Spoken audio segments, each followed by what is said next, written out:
विधाता है, सबके भाग्य विधाता है, सब पे ही दया करे, सारी विपदा पल में हरे। गणपति बप्पा मोरिया, कहते भव से पार करे, गणपति जी रक्षा करे, सारी बाधा पल में हरे।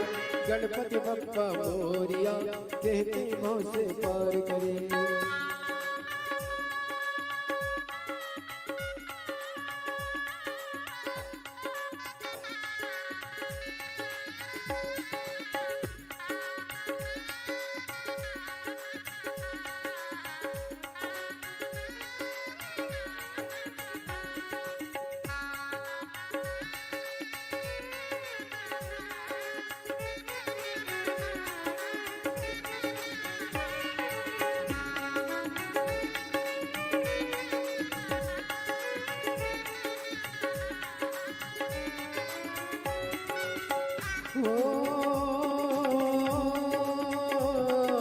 विघ्नहरण मंगल करण मंगल मूर्ति भगवान, मंगल मूर्ति भगवान।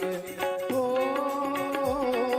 निर्धन को धन देते हैं, बाजन को संतान है, बाजन को संतान है।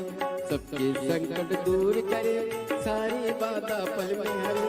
गणपति बप्पा मोरिया, कहते ही भाव से पार करे, गणपति जी रक्षा करे, सारी बाधा पल में हरे। गणपति बप्पा मोरिया, कहते ही भाव से पार करे, गणपति बप्पा मोरिया, कहते ही भाव से पार करे, गणपति बप्पा मोरिया, कहते ही भाव से पार करे। बोली गणेश भगवान की जय। श्री शिवाय नमस्तुभ्यम। सभी भक्तों को हर हर महादेव।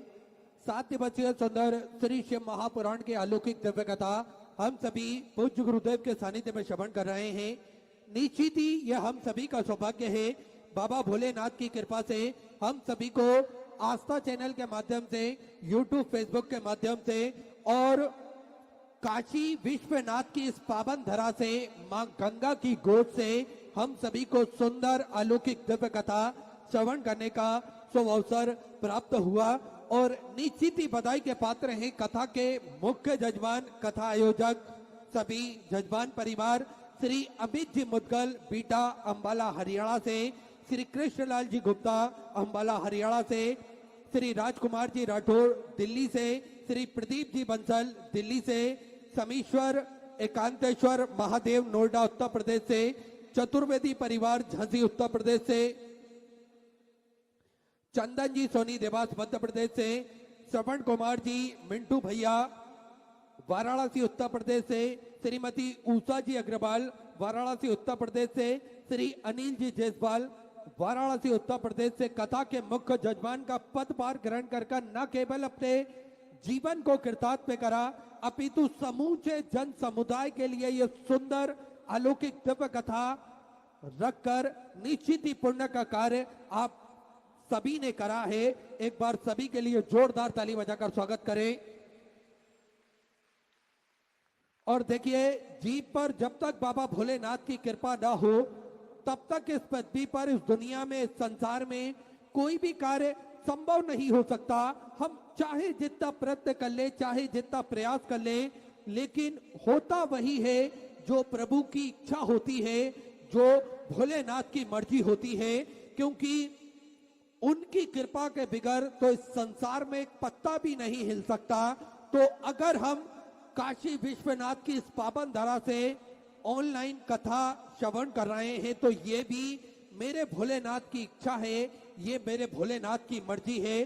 तो निरंतर हम सभी महादेव के मंदिर जाएं और अपने मन के भाव महादेव के चरणों में अर्पित करें तो निश्चित ही हम सभी के जीवन का कल्याण भी होगा।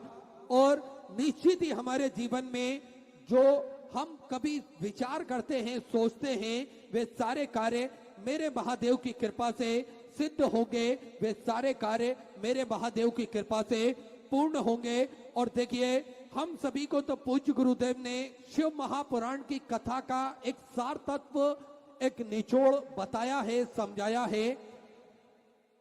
हम सभी को अगर मंदिर जाना सिखाया है तो वो पूज्य गुरुदेव के एक वाक्य, जिसने न केवल पूरे दुनिया पूरे भारत, पूरी दुनिया में इस एक वाक्य ने कमाल कर रखा है।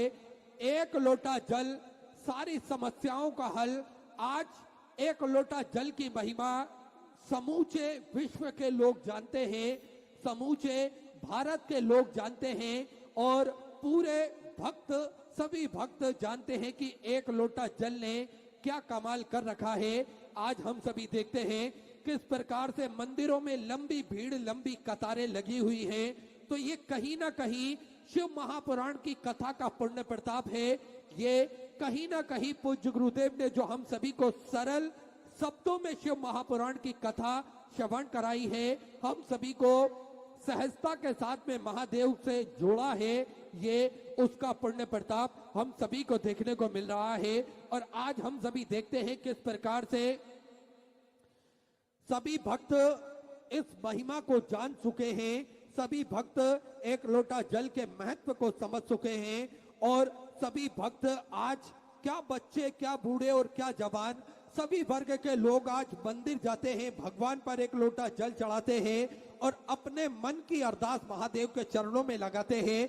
आज हम सभी देखते हैं तो ये दृश्य बड़ा ही सुंदर और बड़ा ही अच्छा लगता है जब बच्चे नहा धोकर तैयार होकर स्कूल जाते हैं। उससे पहले एक लोटा जल लेकर वो महादेव के मंदिर जाते हैं और महादेव पर वो जल चढ़ाने के बाद में अपने दिन की शुरुआत करते हैं। तो निश्चित ही ये संस्कारों का ही एक बीज है।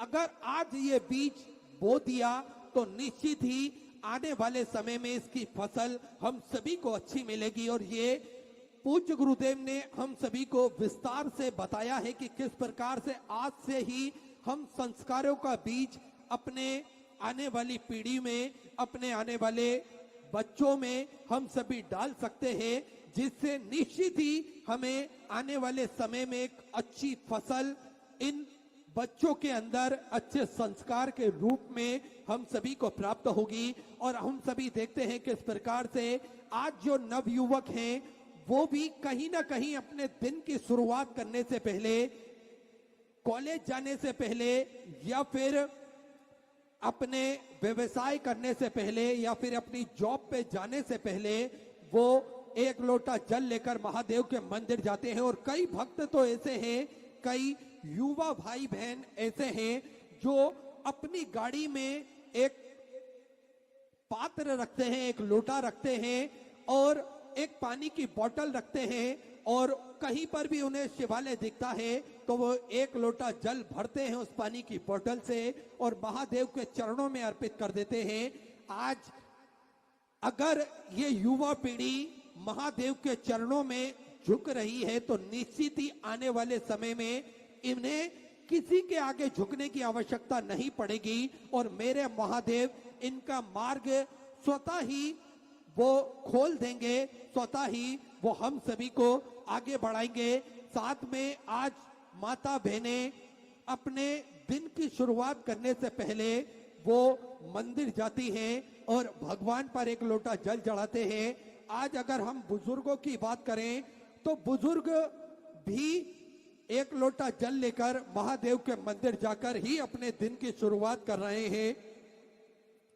तो कहीं ना कहीं हमारे जीवन में एक बदलाव आया है और हम सभी ने सुना है कि हम हमारी किस्मत को नहीं बदल सकते। और देखिए ये बात सत्य है कि हमारे हाथ में नहीं है कि हम हमारी किस्मत को बदल सकें, लेकिन अगर हम कोई नियम धारण करते हैं तो निश्चित ही कोई आदत हम बदलते हैं तो वो आदत ही हमारी किस्मत को बदल देती है। तो ये एक लोटा जल चढ़ाने की आदत अगर आपने जीवन में डाल ली तो निश्चित ही आपके जीवन में बदलाव आएगा और जो कभी विचार आप अपने मन में रखते हैं वे सारे कार्य मेरे महादेव की कृपा से पूर्ण होंगे और निश्चित ही हम सभी का कल्याण होगा, हम सभी का भला होगा।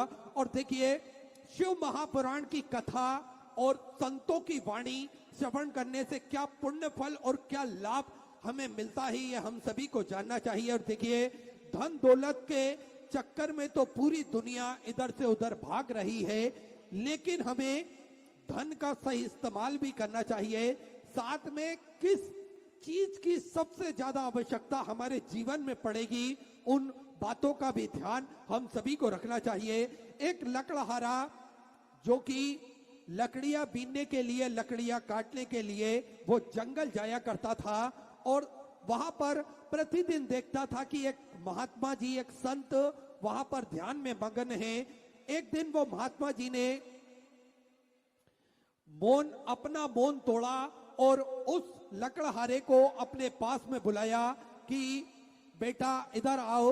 तो वो लकड़हारा जब संत के पास में जाता है और वहां उनको प्रणाम करके पूछता है, बोलिए महात्मा जी क्या बोलना चाहते हैं। तब वो संत बोलते हैं, बेटा कि कभी सोचा है कि इस जंगल के आगे भी कुछ और हो सकता है। तो वो लकड़हारा बोलता है, नहीं महात्मा जी, इसके आगे क्या है मुझे नहीं मालूम है, आप मुझे बता दीजिए। तो संत बोलते हैं, आगे चंदन के बड़े बड़े वृक्ष, बड़े बड़े पेड़ हैं, जाओ और अपना जीवन आनंद में गुजारो। अब वो व्यक्ति आगे गया तो उसे सचमुच चंदन के बड़े बड़े वृक्ष मिलते हैं। वो वहां से लकड़ियां लेकर आता है, उन्हें बेचता है और लगभग 10 से 15 दिन अपने घर पर आराम करता है। 10-15 दिन बाद फिर वो पुनः जंगल की ओर जाता है। अब वो संत महात्मा वहीं उस वृक्ष के नीचे बैठे रहते हैं। फिर उन संत ने उस लकड़हारे को बुलाया और कहा, बेटा कि कभी सोचा है कि इन चंदन के पेड़ के आगे भी कुछ हो सकता है। तब वो लकड़हारा बोलता है, नहीं। तो महात्मा जी कहते हैं, जाओ आगे चांदी की खदान तुम्हें मिलेगी और अपने जीवन को बड़े ही आराम से व्यतीत करो। अब वो लकड़हारा जाता है, चांदी लेकर आता है। लगभग 3 से 4 महीने वो आराम करता है और खूब आनंद अपने जीवन में उठाता है। और इसके बाद में पुनः वो जंगल की ओर जाता है। फिर उसे महात्मा जी मिलते हैं और महात्मा जी बोलते हैं कि बेटा कभी सोचा है कि इस चांदी की खदान के आगे भी कुछ हो सकता है। तब वो लकड़हारा बोलता है, नहीं महात्मा जी, चांदी की खदान के आगे क्या है। तो महात्मा जी बोलते हैं कि इसके आगे सोने की खदान है। अब वो सोना लेकर आता है। लगभग 6 से 8 महीने वो आराम करता है, खूब आनंद अपने जीवन में उठाता है। फिर 8 महीने बाद जंगल की ओर पुनः वापस चला जाता है। फिर उसे वही महात्मा जी मिलते हैं और महात्मा जी उसे बुलाकर बोलते हैं कि बेटा कभी सोचा है कि इसके आगे भी कुछ हो सकता है। तब वो लकड़हारा बोलता है कि महात्मा जी इसके आगे क्या होगा। तब वो महात्मा जी बोलते हैं कि इसके आगे हीरे की खदान है। अब वो हीरे लेकर आता है और लगभग 3 से 4 वर्षों तक अपने जीवन में आनंद उठाता है, खूब आराम करता है। और 3 से 4 वर्ष के बाद में पुनः वो जंगल की ओर जाता है। तब उसे वही महात्मा जी एक बार और मिलते हैं। महात्मा जी ने उसे फिर से अपनी तरफ बुलाया और कहा कि मूर्ख इंसान, कभी सोचा नहीं कि इसके आगे भी कुछ हो सकता है। जैसे ही महात्मा जी ने उस लकड़हारे को मूर्ख बोला तो उस व्यक्ति का ईगो हर्ट हुआ, उसे ठेस पहुंची और उसने कहा, महात्मा जी ढंग से बात करिए, मैं इस अपने शहर का सबसे अमीर इंसान बन चुका हूं और मूर्ख किसे बोल रहे हो, मुझसे सही से ढंग से बात करिए। तब वो महात्मा जी बोलते हैं कि तूने कभी सोचा है कि इसके आगे भी कुछ हो सकता है। तो लकड़हारे ने कहा कि हीरे के आगे भला ही अब क्या होगा। तब महात्मा जी ने कहा कि इसके आगे मैं हूं, जो मुझे सब कुछ पता है कि लकड़ी के आगे चंदनों के पेड़, चंदन के आगे चांदी की खदान, चांदी की खदान के आगे सोने की खदान, सोने की खदान के आगे हीरे की खदान है। मुझे सब कुछ पता है, लेकिन फिर भी मैं यही बैठा हुआ हूं। इसका मतलब तुम समझे नहीं, तुम्हें नहीं मालूम, क्योंकि मेरे पास इससे आगे की चीज है। मेरे पास ध्यान है, मेरे पास तप है, मेरे पास साधना है, मेरे पास संतुष्टि है, मेरे पास भगवान की भक्ति है, मेरे पास भगवान का आशीर्वाद है। और यही छोटी सी कथा हम सभी को सिखाती है। इस छोटी सी कहानी हमें बताती है कि जिसने अपने अंदर की खदान को खोज लिया, जिसने अपने अंदर ढूंढ लिया, उसे बाहर ढूंढने की आवश्यकता नहीं मिलेगी। अर्थात हम सभी के अंदर भगवान भोलेनाथ विराजमान हैं। अगर मेरे महादेव को हम सभी ने ढूंढ लिया अपने मन के अंदर, तो निश्चित ही हमें दुनिया में भटकने की आवश्यकता नहीं है। मेरे भोलेनाथ स्वयं ही हमें आशीर्वाद प्रदान करेंगे और स्वयं ही हम सभी का वो कल्याण अवश्य करेंगे। क्योंकि हम सभी को एक बात ध्यान रखना चाहिए कि मेरे महादेव बड़े ही दयालु हैं, बड़े ही कृपालु हैं, ओगरदानी हैं। वो निरंतर भक्तों का ध्यान रखते हैं, उनका ख्याल रखते हैं। और 4 लाइन हम सभी को श्रवण करना चाहिए, क्योंकि इस बात को हम सभी को अपने जीवन में उतारना चाहिए कि मैंने अपनी किस्मत को आपके भरोसे छोड़ दिया मेरे महादेव। मैंने अपनी किस्मत को आपके भरोसे छोड़ दिया मेरे महादेव, इसलिए नहीं कि आप इसे बेहतर करोगे, बल्कि इसलिए कि आपसे बेहतर और कोई इस जिंदगी को कर नहीं सकता। हम सभी का जीवन मेरे महादेव के हाथ में है।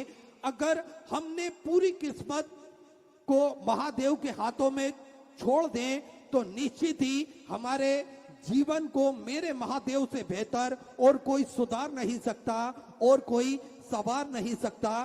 तो निरंतर हम सभी महादेव की भक्ति में लीन रहकर बाबा भोलेनाथ की ये सुंदर अलौकिक दिव्य कथा अपने जीवन में उतारकर भोलेनाथ की भक्ति से श्रावण के सुंदर महीने में श्रवण कर अपने जीवन को कृतार्थ में करते हुए, आनंद में करते हुए आज कथा के चतुर्थ दिवस पे हम सभी प्रवेश करेंगे। और देखिए महादेव की भक्ति में किस प्रकार से लोगों का मन लगा हुआ है, ये हम सभी जान सकते हैं। जो कल भगवान भोलेनाथ का महाशिवरात्रि का अभिषेक हम सभी ने करा, लगभग 82 करोड़ लोगों ने इस अभिषेक का आनंद अपने घर पर ऑनलाइन आस्था चैनल के माध्यम से, यूट्यूब फेसबुक के माध्यम से आनंद लेकर अपने जीवन में उतारा है। तो ये मेरे महादेव की भक्ति है।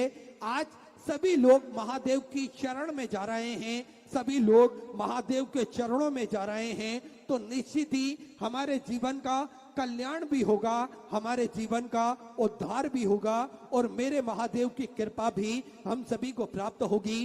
तो कल पावन पुनीत अभिषेक में हम सभी जुड़े और महादेव का आशीर्वाद हम सभी को प्राप्त हुआ। और आप सभी को ज्ञात है किस प्रकार से निरंतर बाबा भोलेनाथ की भक्ति कुबेर भंडारी की पावन धरा पर विद्यमान होती है, किस प्रकार से मेरे महादेव का आशीर्वाद हम सभी भक्तों को मिलता है। प्रतिदिन लाखों की संख्या में भक्त कुबेर भंडारी की पावन धरा पर पहुंचते हैं और अपनी हाजिरी महादेव के चरणों में लगाकर अपने जीवन को कृतार्थ में करते हैं, आनंद में करते हैं। साथ में आप सभी को ज्ञात है कि ये 12 ज्योतिर्लिंग के मध्य में केंद्र में स्थापित होने वाला ये पावन पुनीत धाम 12 ज्योतिर्लिंग के मध्य में स्थापित होता है। कंकर शंकर की यह पावन धरा, कंकर शंकर की यह पावन भूमि जप स्थली है, तप स्थली है, साधना स्थली है, आराधना स्थली है। भगवान भोलेनाथ की कृपा दृष्टि इस धरा पर हमेशा विद्यमान होती है। जो भी भक्त अपने मन की मुराद लेकर कुबेर भंडारी के चरणों में पहुंचता है, मेरा कुबेर भंडारी, मेरा राजा धीराज महाकाल राजा कुछ ही दिनों में, कुछ ही महीनों में इन सभी भक्तों के मनोकामना पूर्ण कर देता है। सभी का भंडार वो भर कर रख देता है। तो ऐसी पावन पुनीत धाम यहाँ पर मेरे महादेव का आशीर्वाद सदा विद्यमान होता है। और हम सभी ने देखा है किस प्रकार से भक्त लाखों की संख्या में आते हैं और सभी भक्तों के मनोकामना भी मेरा कुबेर भंडारी पूर्ण कर देता है। साथ में हम सभी ने को ज्ञात है कि श्रावण का ये पावन महीना चल रहा है और कुबेर भंडारी की कावड़ यात्रा भी प्रारंभ है, जो कि मां सीवन के तट से 11 किलोमीटर चलकर कुबेर भंडारी के चरणों में हम सभी पहुंचते हैं और बाबा को जल अर्पण कर कर अपने मन के मनोरथ हम सभी बाबा के समक्ष रखते हैं और हम सभी की मनोकामना भी कुबेर भंडारी पूर्ण कर देता है। तो कावड़ यात्रा में जो सेवाएं, जो व्यवस्थाएं श्री विठल सेवा समिति द्वारा करी, आप सभी को ज्ञात है। एक भव्य विशाल टीन शेड जो कि पूज्य गुरुदेव ने बनवाया है, उसमें कावड़ यात्री जाकर विश्राम कर सकते हैं, आराम कर सकते हैं, जिससे आपको कहीं पर भी खुले में रुकने की आवश्यकता नहीं है। आप बारिश से भी बचने के लिए उस टीन शेड में पहुंच सकते हैं पूर्णतः निःशुल्क रूप से। साथ में पूरे मार्ग पर विद्युत की व्यवस्था, प्रकाश की व्यवस्था श्री विठल सेवा समिति द्वारा करी गई है। डिवाइडर की व्यवस्था भी समिति द्वारा वहां पर करी गई है ताकि के भक्तों को किसी भी प्रकार का कोई कष्ट, कोई दिक्कत परेशानी ना हो। और पूज्य गुरुदेव का शुभ मंगल आगमन हो चुका है। सुंदर गुरु वंदना के साथ में आज कथा के चतुर्थ दिवस में हम सभी प्रवेश करेंगे। श्री शिवाय नमस्ते।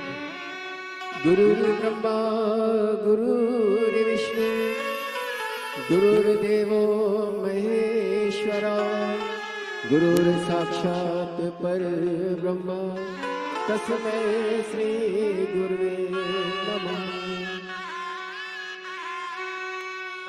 गुरु के भजन में हो जाए दीवाना, गुरु के भजन में हो जाए दीवाना।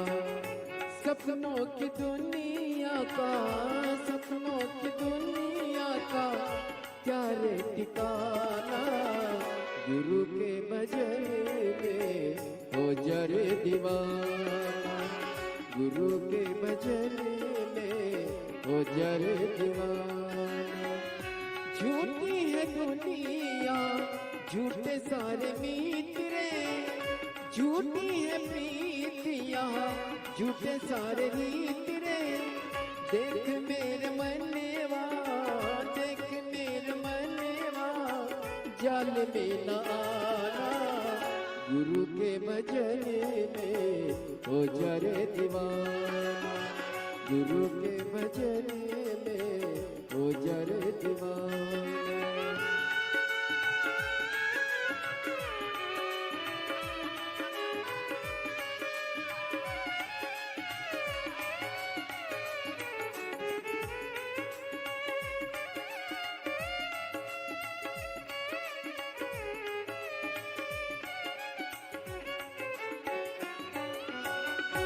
बोली गुरुदेव भगवान की जय। श्री शिवाय नमस्तुभ्यम। सभी भक्तों को हर हर महादेव। पूज्य गुरुदेव का शुभ मंगल आगमन हो चुका है। गुरुदेव व्यासपीठ पर मंचासीन हो चुके हैं। आप सबकी तरफ से व्यासपीठ को नमन करते हुए, हम सबके प्रिय, हम सबके लाडले ठाकुर कल्लू जी महाराज के चरणों में नमन करते हुए, परम सत्य परमादरणीय विश्वविख्यात पूज्य गुरुदेव के पावन चरणों को नमन करते हुए और आप सभी शिव भक्तों के चरणों में नमन करते हुए सुंदर आज कथा के हम सभी चतुर्थ दिवस पर प्रवेश करेंगे। उससे पहले हमारे बीच में परम पूज्य, परम सत्य परम आदरणीय जगत गुरु श्री संतोषाचार्य जी सतुआ बाबा जी हमारे बीच में विराजमान है। एक बार उनके लिए जोरदार ताली बजाकर स्वागत करें और सुंदर आशीष वचन हम सभी पूज्य बाबा जी के मुखारबिंद से श्रवण करेंगे।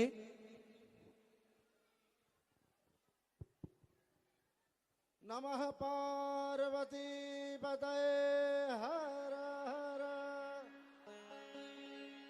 श्री शिवाय।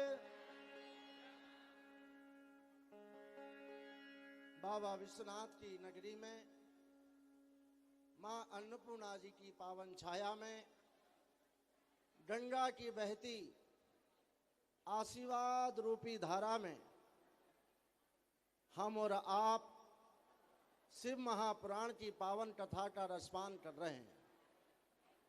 निश्चित आज ये चौथा दिन है, लेकिन आपकी श्रद्धा और विश्वास से जिस तरह से यह कथा ऑनलाइन के माध्यम से पूरा विश्व सुन रहा है, मुझे लगता है कि ये विश्वास करने लायक नहीं है। लेकिन जो सत्य है कि यह काशी जैसी पावन भूमि में पंडित श्री प्रदीप मिश्रा सीहोर वालों जी के पावन आगमन से यह कथा काशी में चल रही है। निश्चित आप देख रहे होंगे जैसे जैसे लोगों को पता चल रहा है, निश्चित वो इस तरफ आ रहे हैं, लेकिन इसकी भी एक मर्यादा है। हमारी प्रशासन की एक व्यवस्थाएं हैं, जिस तरह से हमें अनुमति प्राप्त कराई गई है उसका पालन करना हमारे लिए और आपके लिए सर्वोपरि है। आज आप लोग जिस तरह से शिव जी के प्रति आस्था और विश्वास और एक लोटा जल का जो भाव लेकर व्यासपीठ पर समर्पित हैं, निश्चित इसी का परिणाम है कि अनेकों बार उत्तर प्रदेश की पावन भूमि में ऐसी पावन व्यासपीठ का आगमन बार बार हो रहा है। निश्चित यह संकल्प को हमें दृढ़ता के साथ पालन करना है और विश्वास दिलाना है कुबरेश्वर धाम के सभी आयोजकों को, परिवार को, कि हम लोग शिव की कथा के रसपान वाले हैं, हम लोग कोई अव्यवस्था नहीं करते हैं। पंडाल में बैठे हुए लोगों को भी जिस प्रकार श्रावण के मास में एक अभिषेक का और मौन का महत्व है, इसी प्रकार इस हॉल में जो भी आ चुके हैं उनको मौन रहकर प्रेम के साथ कथा सुनना चाहिए। आप आए हैं तो इसका यह मतलब ना हो कि अव्यवस्था फैले। कल आपने व्यासपीठ से सुना था, यह काशी एक गुरुओं की नगरी है, जहां विश्वनाथ ममनाथ पुरारी त्रिभुवन महिमा विदित तुम्हारी, जहां विश्व के पालन करता विश्वनाथ जी की पावन नगरी में ज्योतिर्लिंग के रूप में जिसकी कथा हम और आप आज 4 दिन से सुन रहे हैं, निश्चित वही पावन धाम है बाबा विश्वनाथ का, जहां बाबा विश्वनाथ किसी को शिष्य नहीं बनाते। बाबा विश्वनाथ सबको अपने समान गुरु रूप धारण ही कराते हैं, और जो गुरु होगा वही शिष्य बना पाएगा। मेरा निवेदन है कि चाहे हम हो, चाहे आप हो, किसी भी प्रकार से इस पावन कथा में हमें और आपको डूबना है और इस कथा का रसपान करना है। यह गंगा की अविरलता, जहाँ त्याग और बैराग की भूमि, जहाँ मणिकर्णिका का वर्णन आपने सुना है व्यासपीठ से, कि जहाँ मृत्यु को भी मंगल कहा जाता है। मरणम मंगलम यत्र सफलम यत्र जीवनम, यह बाबा विश्वनाथ की नगरी, जिसको संकल्प में कहा जाता है महाशमशाने गौरी मुखे त्रिकंटक विराजते भागीरथ्याः पश्चिमे तीरे।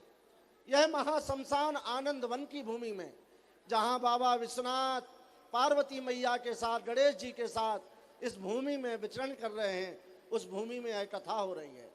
इस कथा को सुनने का फल भी आपने देखा। कल शिवरात्रि का पावन पर्व आया और पूज्य व्यास जी महाराज स्वयं पार्थिव शिवलिंग का पूजन कर कर पूरे विश्व को एकता और शांति और प्राप्ति का आशीर्वाद मांगते हुए शिव जी से सबसे प्रार्थना किए हैं।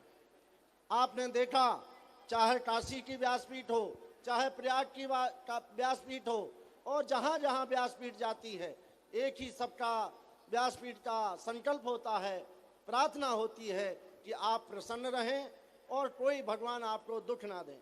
लेकिन दुख तो आना है, लेकिन वह दुख आराधना के द्वारा, प्रार्थना के द्वारा, दवाइयों के द्वारा, जिस प्रकार पूज्य व्यास जी ने कहा कि डॉक्टर में भी भगवान को ही देखो। आप जब डॉक्टर को, भगवान को देखोगे तो निश्चित भगवान स्वयं आपका इलाज करेंगे। जिस प्रकार से बेलपत्र है, दवा और दुआ, ये हमारी पुरानी परंपरा है। दोनों की प्रार्थनाओं का संगम हमारे जीवन में अनवरत रहना चाहिए। और काशी में जब तक आप हैं, कहीं भी, व्यास जी ने कहा कि 5 बार काशी काशी काशी कहने से हमें अनंत कोटि फल प्राप्त होता है। इसी प्रकार हमें काशी में रहते हुए भी हमेशा, चाहे शिव पुराण की कथा हो और जहाँ भी हो, हम शिव के हैं ऐसा भाव लेके काशी और ज्योतिर्लिंगों को प्रणाम करते रहना चाहिए। कुबेरेश्वर धाम में आस्था चैनल के माध्यम से हम देखते हैं कि अनेकों लोग कावड़ यात्रा को कावड़ भर के बाबा कुबेरेश्वर धाम जा रहे हैं। निश्चित यही शिव है कि जहाँ भगवान की भक्ति है वहाँ शिव हैं, हमारे देवी देवता हैं। यही तो सनातन है, जहाँ सनातन है वही सत्य है। और जो बनाए हुए आजकल भेष में घूम रहे अनेक धर्म अपने आप को बताते हैं, उन लोगों से हमें सावधान रहना है। और आप जैसी श्रद्धा वाले लोग ऐसे बनाए हुए नौटंकीवाद धर्मों को आप प्रवेश नहीं करने देंगे, क्योंकि आप सीहोर वालों की कथा सुन चुके हैं और उनके बताए हुए शिव पुराण महाकथा के बताए हुए ग्रंथों को आपने पिया है। निश्चित पुनः हम व्यासपीठ से प्रार्थना करेंगे कि आपकी वाणी में, आपकी वह त्रिवेणी में इस संसार के लोग डूबना चाहते हैं, और वह डूबने का गोता है कि प्रार्थना का है। जहाँ प्रार्थना की डुबकी है वहाँ निश्चित ही हमारे लिए भगवान शीतलता देंगे ही, आशीर्वाद देंगे ही। काशी की पावन नगरी में हमारी व्यासपीठ आई और इतना ऑनलाइन के माध्यम से, आस्था चैनल, यूट्यूब इत्यादि के माध्यम से घर बैठे जिस प्रकार कथा का श्रवण लोग कर रहे हैं, मैं सबको प्रणाम करते हुए यहाँ से प्रार्थना करता हूँ बाबा विश्वनाथ जी से कि आपकी कथा के माध्यम से जो जिस संकल्प से आया है, जैसे गौरी पार्वती जी ने शिव जी से कथा सुनी थी, वह अमरनाथ की गुफा में, कैलाश के महान सरोवर में, इसी प्रकार काशी भी कैलाश है, यही मान सरोवर है, यही हमारा अमरनाथ है, यही ज्योतिर्लिंग है। और जहाँ आप बैठे हैं, आपने बताया व्यास जी ने, 80 और वरुणा, ये काशी है जहाँ संकट मोचन हनुमान जी, दुर्गा माता जी और बहती हुई माँ गंगा और 80 घाट और यहाँ पर कथा, ये हमारे लिए अद्भुत संयोग है। हमें इस संयोग को अपने जीवन में उतारना चाहिए। और व्यासपीठ के से प्रार्थना करता हूँ कि अपनी अमृतमयी वाणी में पुनः हम सब शिव भक्तों को गोता लगवाइए। यही प्रार्थना के साथ जय सिया राम, हर हर महादेव।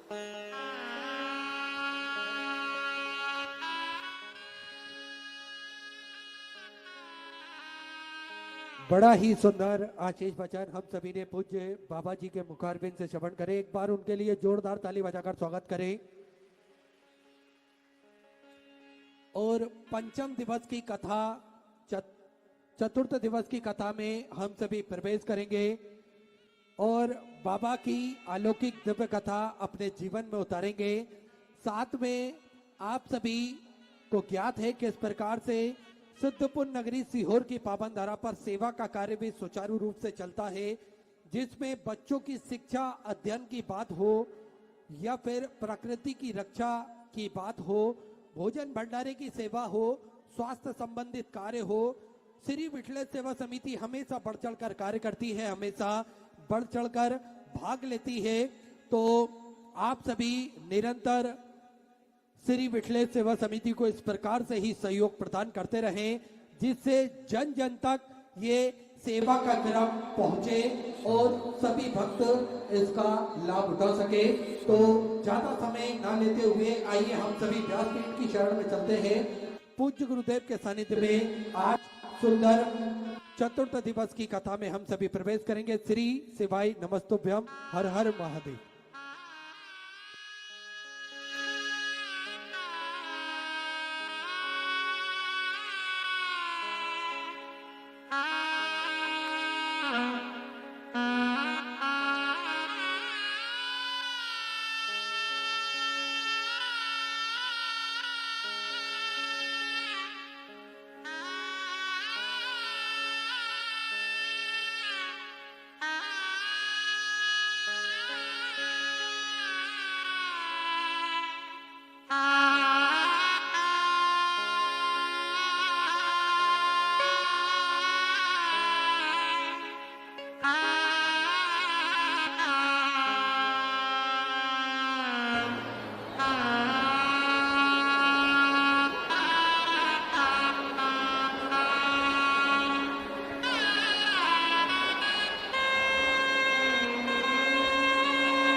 सर्वदुखातीवो भवेत्तमं सर्वदा वन्दे श्रीवल्लभनन्दनं अज्ञानतिमिराघास्तज्ञानशलाकया चक्षुरुन्मिलितं तस्मै श्रीगुरवे नमः नमामि हृदये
विश्वनाथ भगवान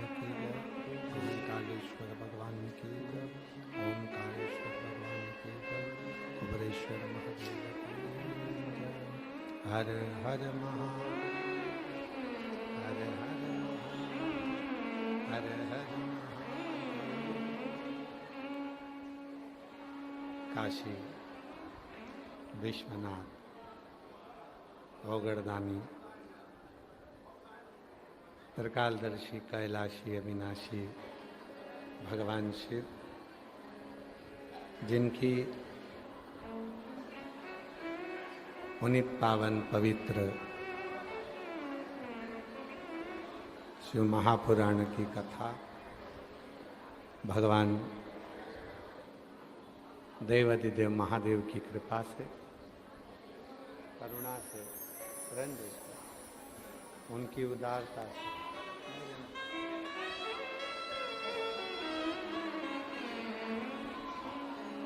आप और हम सभी को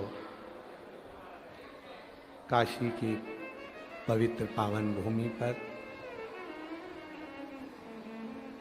वाराणसी के इस पवित्र पावन प्रांगण में श्रवण करने का सौभाग्य मिला है।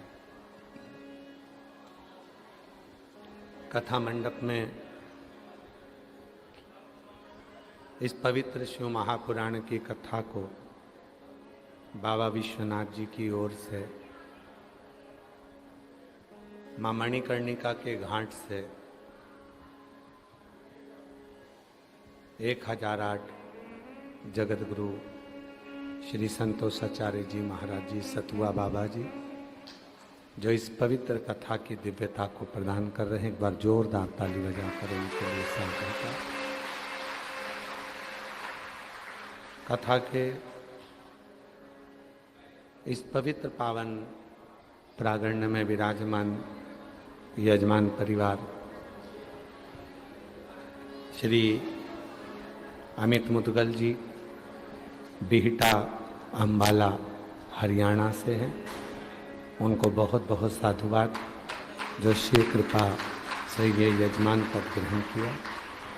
श्री कृष्णलाल गुप्ता जी अंबाला हरियाणा से हैं। शिव की कृपा से ये यजमान पद ग्रहण किया, उसके लिए साधुता। राजकुमार राठौर जी वकील साहब, बाबा की कृपा से शिव भक्ति से आप यहाँ विश्वनाथ जी की धरा में यजमान बने, उसके लिए साधुवाद। श्री प्रदीप बंसल जी दिल्ली से हैं जो बाबा की इस पवित्र कथा का यजमान पद ग्रहण कर अपने पूरे बंसल परिवार को पार उतार रहे हैं। शामेश्वर और एकांतेश्वर महादेव नोएडा से जो ऑनलाइन टीवी के माध्यम से यजमान बने हैं, एक बार उनके लिए भी जोरदार ताली बजाएं। चतुर्वेदी परिवार झांसी से जो इस पवित्र कथा की दिव्यता को संभालते हुए पूरा मैनेज करते हुए यजमान पद ग्रहण किया है, जोरदार ताली। श्री चंदन जी सोनी देवास से जो कहीं पर भी रहें पर उनका दिल मन भगवान शिव की पवित्र कथा व्यासपीठ की ओर रहता ही है। दुकान पर भी बैठते हैं तो मन उनका शिव में ही लगा रहता है, एक बार उनके लिए भी जोरदार ताली। श्रवण कुमार मिंटू भैया वाराणसी से हैं, काशी के रहने वाले हैं और विश्वनाथ जी की ओर से ही आप यजमान पद ग्रहण कर रहे हैं, विश्वनाथ जी की ही कृपा से। उषा जी अग्रवाल जी वाराणसी से हैं जो अपने पूरे परिवार समेत पहली बार यजमान पद ग्रहण करी हैं और शिव जी से प्रार्थना है ऐसे ही बनते रहे। श्री अनिल जी जायसवाल जी जो वाराणसी से हैं, शिव की कृपा से इन नवरत्नों के साथ आप भी बाबा की कृपा से जुड़े और कार्य को सफल करने में लगे, उसके लिए साधु। और तेरी कृपा एक भी लेके कृपा से बखान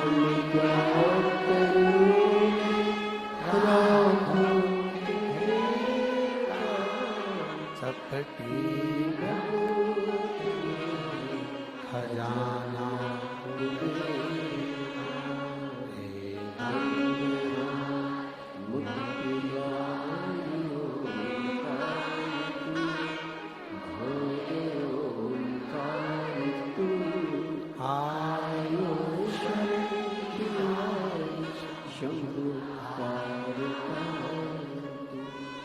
शिव की कृपा से वाराणसी की इस पवित्र पावन भूमि में बाबा विश्वनाथ जी की कृपा से ये दिव्य कथा श्रवण करने का सौभाग्य मिला है। ऑनलाइन ये कथा है, जैसे अभी सतुआ बाबा जी ने बताया कि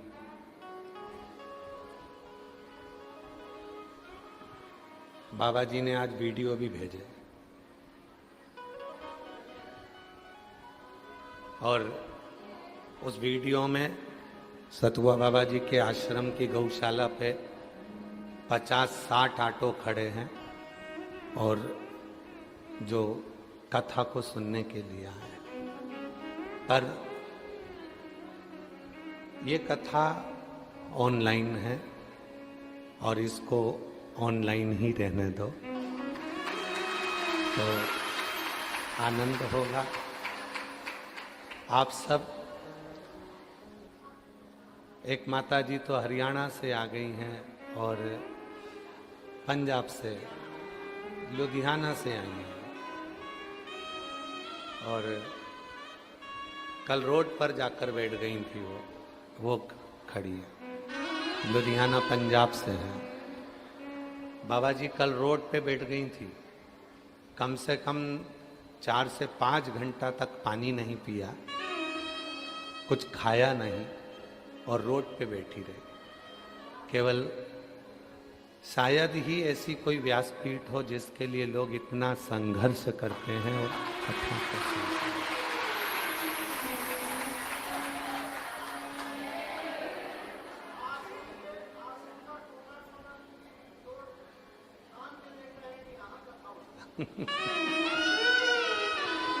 शिव कथा है। अभी हमको स्तुति करते समय हंसी आ रही थी, तो वह हंसने का कारण केवल इतना था कि गंगा जी और शिव जी का संवाद याद आ गया। हम इतना हंस रहे थे कि वो गंगा जी शिव जी से कितनी कितनी बातें कर रही थी और जितनी भी बात गंगा जी की शिव जी से हुई है वो किसी और घाट पर नहीं हुई, जो काशी के घाट पर हुई है। काशी के घाट।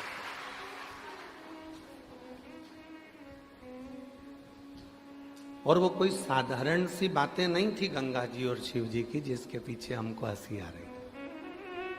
हम पूरी स्तुति में ही हंसते रहे और इतनी तेज तेज हंसी आ रही थी कि स्तुति नहीं होती तो खिलखिला के हंसते थे। क्यों?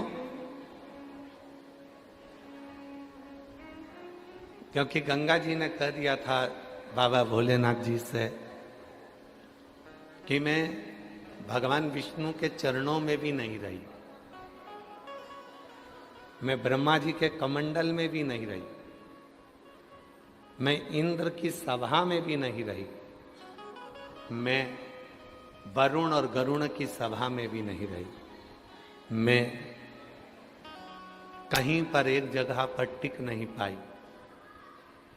तो भगवान शंकर मुस्कुराकर कहते हैं तू भले कहीं ना रही हो पर अब मेरे बिना तू कहीं जा नहीं सकती है।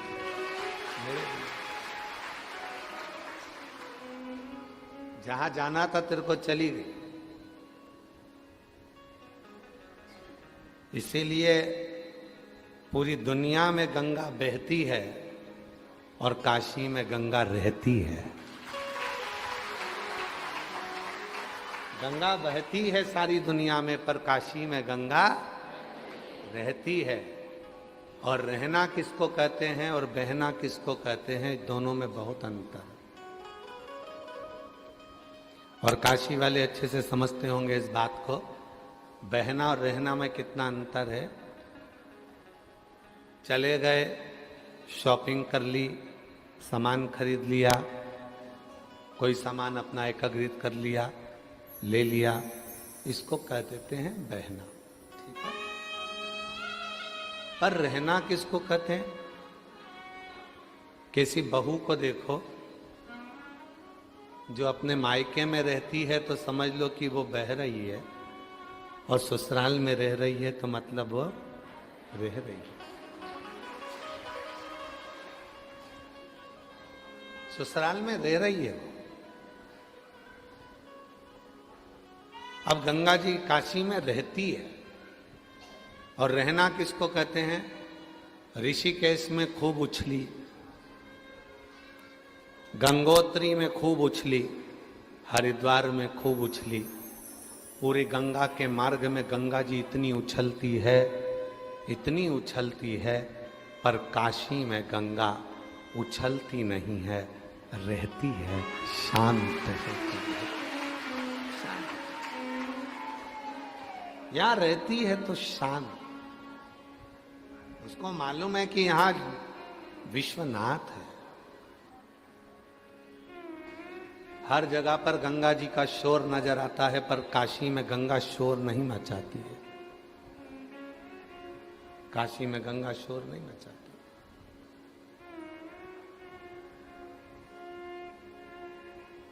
एकदम बिना शोर के, बिना शोर रहे। और इसी को रहना कहते हैं। आप 3 घंटे की कथा में 2.5 घंटा आपको कथा सुनने को मिलता है, तो आप कथा में रहते हैं। और कथा में रहते हो इसलिए आप एकदम मौन हो जाते हो, शांत हो जाते हो, चुप हो जाते हो। आपको मालूम है कि अगर कथा में मौन होकर मैं अगर बैठूंगी और कुछ पाऊंगी तो वो मुझे 3 महीने के अंदर मेरी झोली में मेरा बाबा दे देगा। उसको मालूम।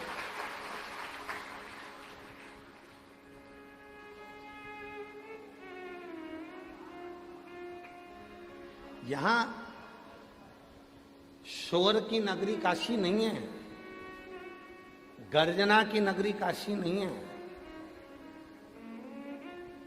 उत्पात करने की नगरी काशी नहीं है, विद्वत्ता की नगरी काशी है, विश्वास की नगरी काशी है, श्रद्धा की नगरी काशी है, भाव की नगरी काशी है, और परमात्मा से मिलन की नगरी काशी है। ये काशी परमात्मा से मिलन कराने वाली। यहाँ शोर पहले तो अब काशी का नज़ारा और हो गया कि इतना पब्लिक आती है, इतना शोर होता है, लोग ट्रैफिक जाम भी होता है, सब कुछ होता है। पर पहले की काशी में ये कुछ नहीं था। पहले की काशी तो मौन थी।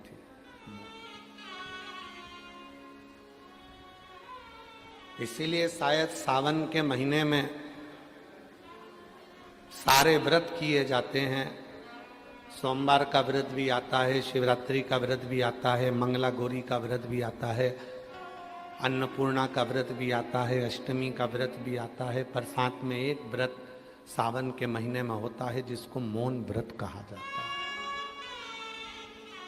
श्रावण के महीने में एक व्रत होता है जिसको मौन व्रत कहते हैं।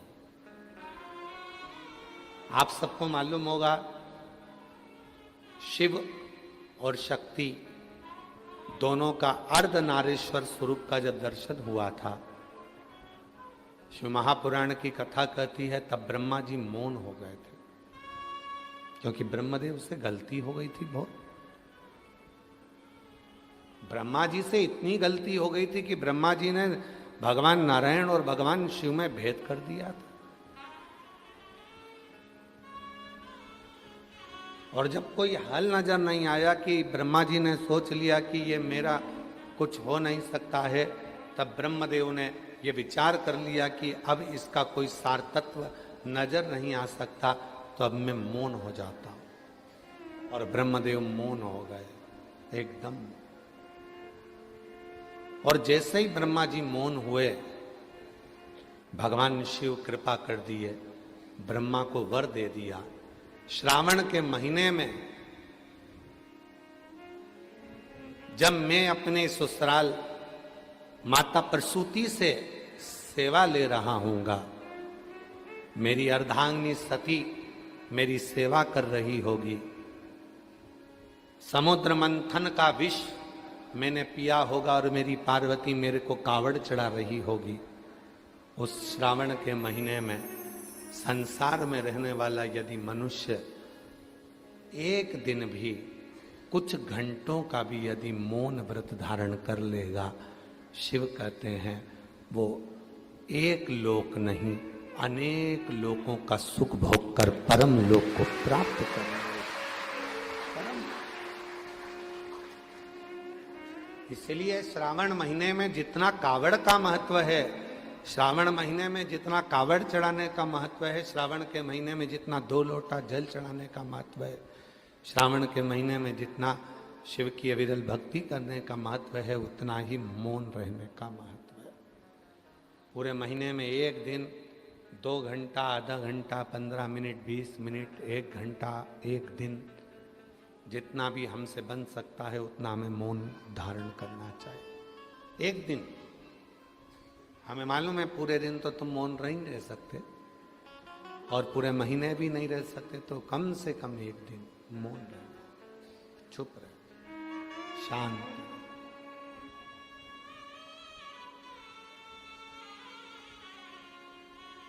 बहने वाली गंगा भी काशी में आकर रहना पसंद करती।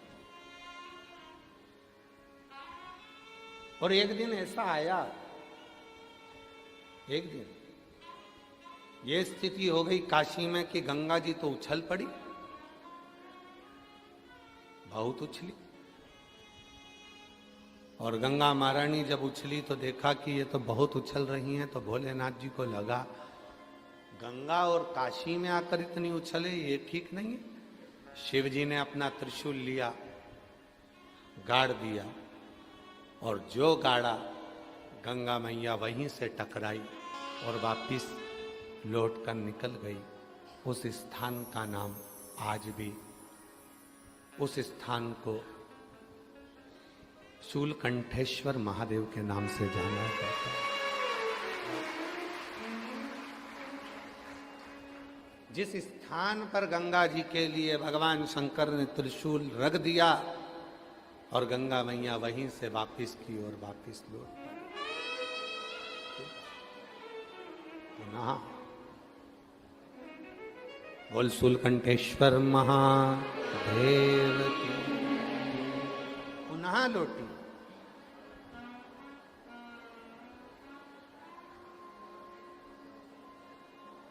उनको पहचानना, उनको जानना, उनका स्मरण करना, उनकी भक्ति में डूबना। शिव जानते थे, भगवान शंकर के स्मरण में था कि गंगा अविरल बही है, उछली है, तो हो सकता है कि काशी में भी उछले, हो सकता। पर उसको साधना, किसी ने खूब कहा, अच्छा सुंदर कहा है कि पानी और परमात्मा दोनों की याद प्यास लगने पर लगती है। पानी कब याद आता है? जब प्यास लगती है, बहुत प्यास लगे तो पानी की याद आती है। और परमात्मा की याद कब आती है? जब बहुत दुख हो। बहुत प्यास लगने पर पानी याद आता है और बहुत दुख आने पर परमात्मा याद आता है। कैसे भी मेरा शिव मेरे दुख को काट दे, कैसे। और लगन तुमसे लगा बेटे जो होगा,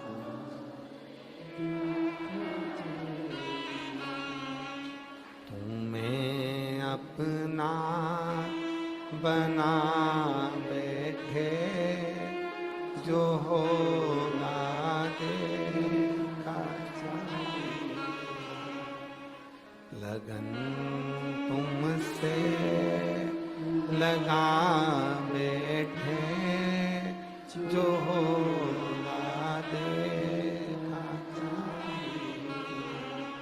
तुम्हें अपना बना बैठे, जो होगा देखा जाए। तुमसे जो लगन लगी है, जो मन तुम्हारी ओर केंद्रित हुआ है, बस वो लगन लगेगा।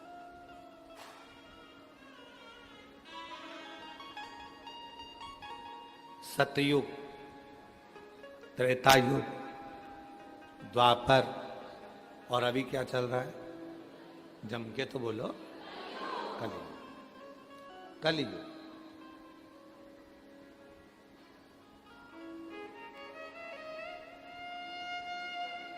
शिव जी के जितने भक्त हैं ना, वो सब भगवान भोलेनाथ जी से कहते हैं कि सतयुग में तो हमको अनुष्ठान करना पड़ता था, यज्ञ करना पड़ता था।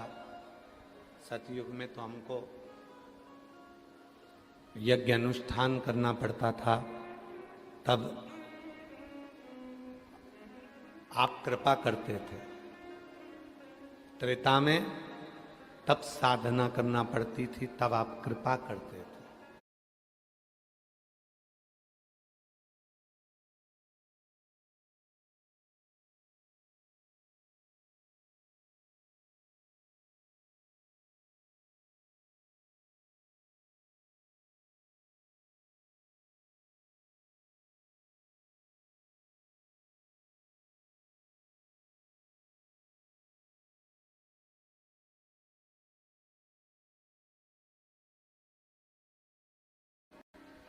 द्वापर में यज्ञ करना पड़ता था, उपास करना पड़ता था, तब आप कृपा करते थे। जितने सतयुग के संत हैं, जितने त्रेता के साधु हैं, जितने द्वापर के महात्मा हैं, वो शिव जी से कहते हैं अब हमको कलयुग में नीचे भेज दो।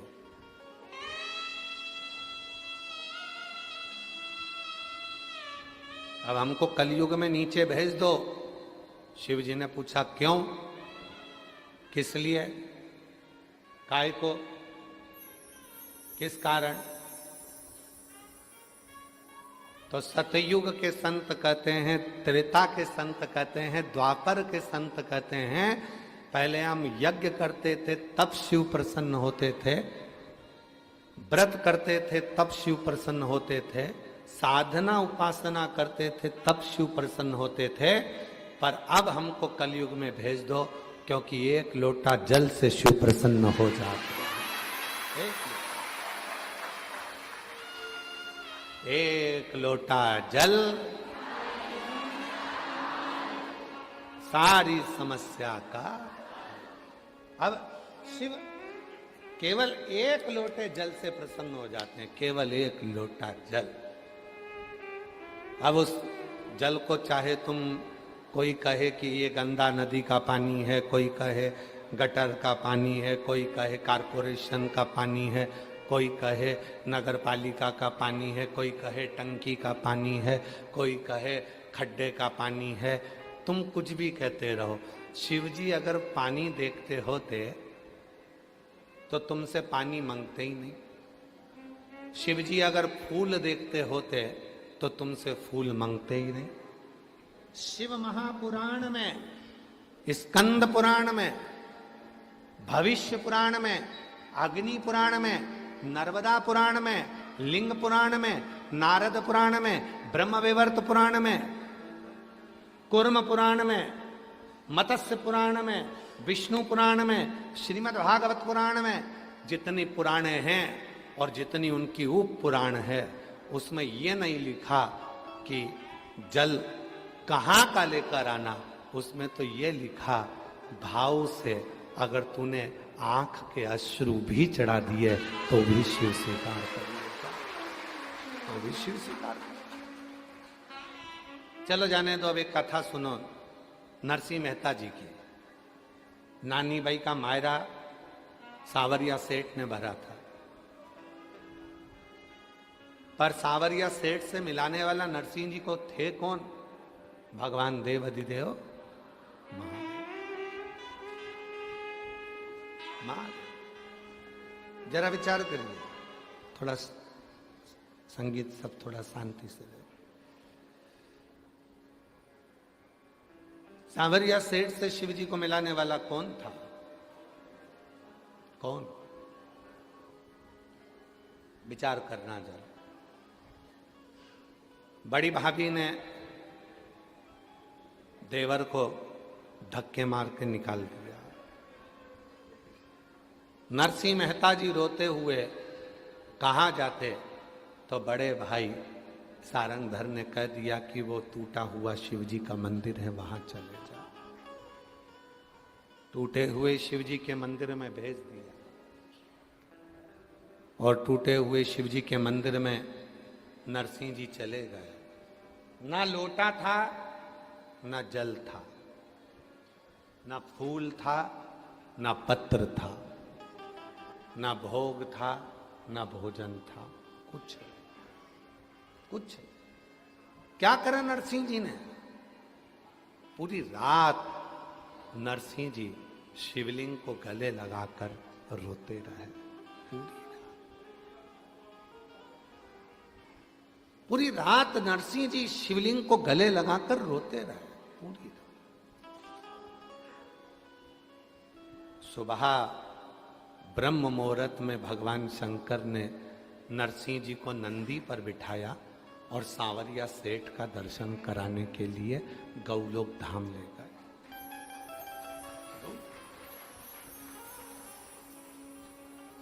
जिस गौलोक धाम में नरसिंह जी पहुंचे, वहां पर भगवान सांवरिया जी राधा जी के साथ नृत्य कर रहे थे। कृष्ण जी का ध्यान गया नरसिंह जी की ओर। यहां लोग मरने के बाद आते हैं, तुम जिंदा जी आ गए। कैसे आ गए? यहां तो जीते जी कोई आता ही नहीं, मरने के बाद आते। तुम कैसे आ गए? नरसिंह जी कहे, मुझे नहीं पता, पर कोई नंदी पर बिठा कर लेकर आया था। कहां है वो? जो सांवरिया सेठ ने भगवान शिव जी को देखा, जिंदा जी बैकुंठ तक लाने की सामर्थ्यता किसी में नहीं है, केवल एक शिव में है। बोल। जल नहीं था तो भी शिव प्रसन्न हुए। यही कली काल की घटना है, यही कलयुग की घटना है। नानी भाई का मायरा कोई सतयुग या त्रेता या द्वापर का नहीं है, कलयुग का है। आंखों के पानी में नमक होता है कि नहीं होता? बोलो बोलो, जम के बोलो। होता है। अब जब आंखों का पानी नमक वाला शिव जी पे गिरा होगा तो भी तो शिव जी ने स्वीकार किया होगा। अब दुनिया के लोग कहते हैं पानी शुद्ध रखो, और शिव महापुराण की कथा कहती है वाणी शुद्ध रखो।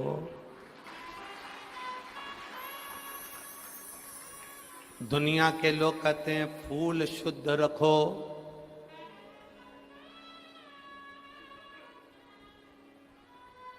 एक पुष्प होता है पारिजात का पुष्प, देखा है आप लोगों ने? पारिजात का पुष्प, उस पुष्प को तोड़ा नहीं जाता, तोड़कर अगर भगवान को चढ़ाया जाता है तो पारिजात का पुष्प फलित नहीं होता, दुख देता है। वो पुष्प का नियम है बाबा जी। वो पारिजात का पुष्प जमीन पे गिरे और उसको उठाया जाए, बिना धोए शिव जी को चढ़ाया जाए तो अनेक फल प्रदान कर देता है।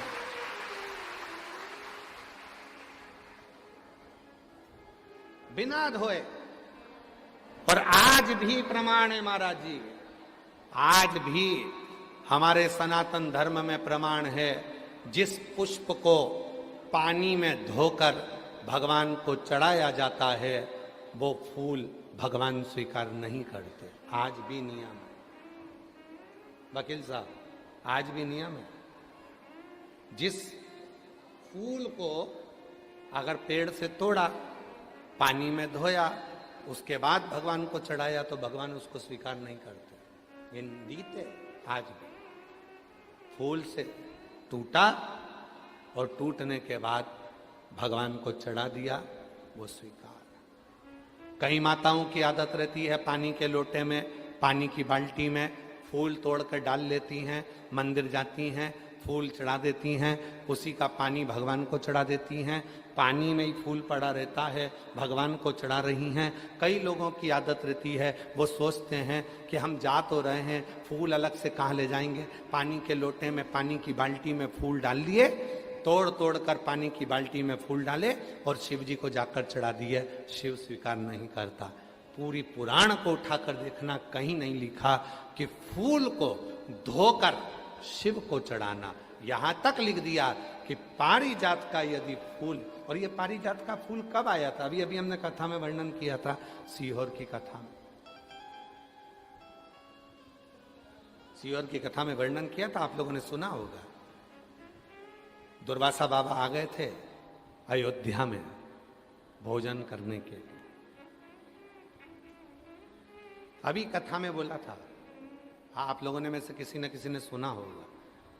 दुर्वासा ऋषि आए अयोध्या, भगवान श्री राम जी, भरत जी, शत्रुघ्न जी, लक्ष्मण जी सब ने आओ भगत करी। मां जानकी जी ने भी प्रणाम करा और राम जी ने कह दिया कि प्रभु भोजन करना है आपको अयोध्या में। तो उन्होंने कह दिया था भोजन तो करूंगा पर शर्त एक है, भोजन बनाने में अग्नि का प्रयोग ना हो, भोजन बनाने में जल का प्रयोग ना हो, और भोजन बनाने में धेनु का प्रयोग ना हो। कोई दूध, कोई घी, कोई दही, कोई वस्तु गाय की होना नहीं चाहिए, धेनु का प्रयोग भी ना हो, सुनो, अग्नि का प्रयोग भी ना हो और जल का प्रयोग भी ना हो। अब हम चतुर्वेदी जी और अंबाला वाले आप दोनों की धर्म पत्नियों से कह दें कि बिना अग्नि का भोजन बनाना, बिना पानी का भोजन बनाना और बिना धेनु का भोजन बनाना बन सकता है? तो जी बोलेगी कि नहीं बन सकता। बेटी बनेगा ही नहीं। आप में से कितने लोग हैं जो बिना पानी का भोजन बना सकते हैं, बिना अग्नि का भोजन बना सकते हैं, बिना धेनु का भोजन बना सकते हैं, बिना घी तेल का? और राम जी से क्या कह रहे हैं दुर्वासा जी कि मुझे अगर भोजन कराना है तो बिना अग्नि का, बिना पानी का और बिना धेनु का। और दूसरा, मैं सरयू जी का स्नान कर कर आऊंगा और भगवान शिव की पूजन करूंगा, तो मुझे वो पुष्प ला कर देना जिस पुष्प को अयोध्या और संसार के लोगों ने कभी नहीं देखा हो, कभी नहीं देखा हो। ऐसा पुष्प मुझे चाहिए अयोध्या में शिव जी की पूजन के लिए। दुर्वासा जी ने ये डिमांड रख दी। वो तो भगवान को धन्यवाद देना कि सीहोर वाला बाबा डिमांड नहीं रखता। दुर्वासा जी ने डिमांड रखी कि अग्नि में बना हुआ भोजन नहीं चाहिए, पानी से बना हुआ भोजन नहीं चाहिए, धेनु से निर्मित भोजन नहीं चाहिए, और वो फूल शिव जी की पूजन में चाहिए जो पूरी दुनिया ने ना देखा हो, पृथ्वी पर किसी ने नहीं देखा, वो फूल चाहिए, वो पुष्प।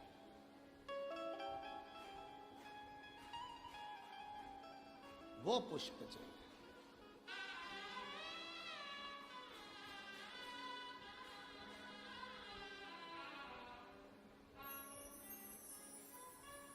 बहुत अच्छा है जो सीहोर वाला बाबा ज्यादा डिमांड नहीं रखता। ये जितने लोग सोशल मीडिया पे बोलते हैं ना कि बाबा इतनी डिमांड, बाबा इतनी डिमांड, तो ये तो छोटी मोटी है। भारी डिमांड होना चाहिए, हल्के फुल्के थोड़ी ना है। विश्वनाथ जी के बेटे हैं, शिव के पुत्र हैं, कोई छोटे मोटे। अब राम जी चिंता में पड़ गए। राम जी के समझ में नहीं आया कि मैं ऐसा भोजन, सीता जी से पूछा तुम बना दोगी? सीता जी बोली बिना आगी के और बिना पानी के, बिना घी तेल के कोई भोजन बनेगा? पूरे अयोध्या में दिखवाया ऐसा कोई फूल जिसको किसी ने नहीं देखा हो। बाबा वशिष्ठ के पास गुरु जी ने कह दिया एक पत्र लिखो, इंद्र के लिए छोड़ दो। उस पत्र में लिखना 2 वृक्ष भेज दो, 2 वृक्ष, एक कल्प वृक्ष और दूसरा पारिजात का वृक्ष, 2 वृक्ष भेज।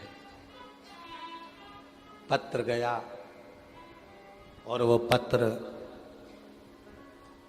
इंद्र के चरणों में जाकर गिरा, तो पत्र पढ़ते से ही इंद्रदेव ने 2 वृक्ष भेजे। कौन कौन से वृक्ष भेजे? एक कल्प वृक्ष, एक पारिजात। कल्प वृक्ष इसलिए भेजा गया कि राम जी ने हाथ जोड़े कल्प वृक्ष के और कहा कि भोजन दे दो। कल्प वृक्ष से जो मांगो वो मिल जाता है। बना हुआ भोजन सामने आ गया, ना अग्नि लगी, ना पानी लगा, ना धेनु लगी, और भोजन दुर्वासा जी के सामने। दूसरा, पारिजात का वृक्ष आया। जिस पारिजात के फूल को किसी ने नहीं देखा था, वो राम जी ने दुर्वासा जी को दिया शिव जी को चढ़ाने के लिए। और वो फूल जो जमीन पर पड़े थे वो राम जी बीन कर दुर्वासा जी को दिए थे। शिव ने स्वीकार किए थे। शंकर भगवान उसी क्षण राम जी की साक्षी में कहते हैं, सुनो राघव, आज भूमि पर पड़ा हुआ ये पुष्प तुम्हारे हाथ का स्पर्श पाकर मेरे पास आया है। आज के बाद संसार का मनुष्य जब पारिजात का फूल मुझे देगा तो वो तोड़ कर देगा तो फल नहीं मिलेगा, पर भूमि पर पड़ा हुआ देगा तो मैं राम के रूप में उसको स्वीकार करूं। राम जी के हाथ के पुष्प के बराबर पुष्प पारिजात का भूमि पर पड़ा हुआ पुष्प हो जाता है। और दुनिया के लोग बात करते हैं कि ये पानी मत चढ़ाओ, वो पानी मत चढ़ाओ, ये मत करो। शिव जी को ये कई लोग कह देते हैं ये बेलपत्र तुम्हारी पूरी टूट गई है, ये बेलपत्र खंडित हो गई है, ये खंडित बेलपत्र है, शिव जी को मत चढ़ाओ, इसकी एक पत्ती नहीं है, शिव जी को मत चढ़ाओ, ये बेलपत्र का आधा टुकड़ा है, शिव जी को मत चढ़ाओ, ये बेलपत्र का इतना सा टुकड़ा है, शिव जी को मत चढ़ाओ। शिव महापुराण की कथा जिसने पढ़ी नहीं है वो व्यर्थ की बात करते हैं। और जिन्होंने शंकर जी को जान लिया, शिव महापुराण में यहां तक लिखा है कि अगर बेलपत्र के 1,00,000 टुकड़े हो जाएं और बेलपत्र सूख भी जाए, सूख कर भी उसका चूरा बन जाए और चूरे का भी एक तिनका मात्र भी शंकर को चढ़ जाए तो सहस्त्र बेलपत्र के फल के बराबर फल प्राप्त हो जाता है।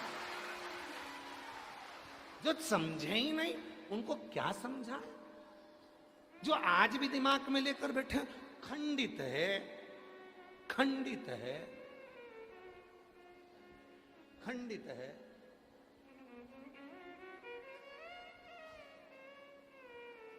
खंडित है।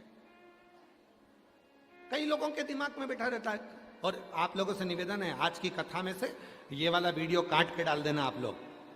जो लोग कहते हैं बेलपत्र खंडित है, बेलपत्र का टुकड़े से टुकड़ा, टुकड़े से टुकड़ा भी अगर है और वो भी अगर शिव को समर्पित है तो वो भी सहस्त्र बेलपत्र के बराबर हमें फल दे रहा है। सहस्त्र।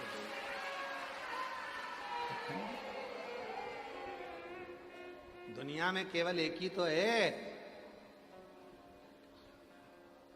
पूरी दुनिया में केवल एक ही है, मेरा देव अधिदेव महादेव। भगवान विष्णु जी की मूर्ति खंडित होती है तो मूर्ति को बदलना पड़ता है। राम जी की मूर्ति खंडित होती है तो मूर्ति को बदलना पड़ता है। देवी जी की मूर्ति खंडित होती है तो मूर्ति को बदलना पड़ता है। दत्त भगवान की मूर्ति खंडित होती है तो मूर्ति को बदलना पड़ता है। 33 कोटि देवताओं की मूर्ति खंडित होती है तो मूर्ति को बदलना पड़ता है। और महादेव का शिवलिंग यदि खंडित भी हो जाता है तो वह अखंडेश्वर महादेव कहलाता है। शिव जी का शिवलिंग भी अगर खंडित हो जाए तो वो खंडित नहीं माना जाता। 1000 टुकड़े हो जाएं तो खंडित नहीं माना जाता। उसके टुकड़े टुकड़े हो जाएं तो भी खंडित नहीं माना जाता। वो अखंडेश्वर हो जाता है, सहस्त्रेश्वर हो जाता है, लक्षेश्वर हो जाता है। वो साधारण नहीं रहता है।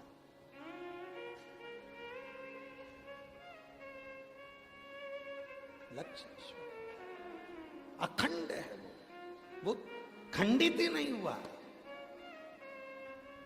सारी दुनिया में सबसे ज्यादा आक्रमण अगर द्रोहियों ने करे हैं तो काशी पर करे हैं।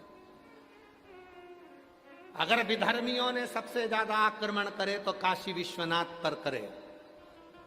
सब कुछ तोड़ लिया उन्होंने, पर काशी आज भी अजर और अमर जैसी खड़ी की खड़ी है। अजर अमर है। गली गली के मकान तोड़कर देख लो, हर मकान के नीचे से शिवलिंग निकलेगा, हर ओटले के नीचे से शिवलिंग निकलेगा, हर भूमि के नीचे से शिवलिंग निकलेगा।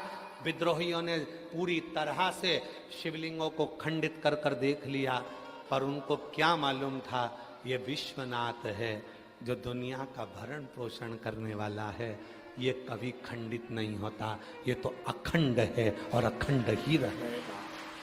ये अखंड है और अखंड ही रहेगा। ये कोई साधारण नहीं है, इसको समझना साधारण नहीं है।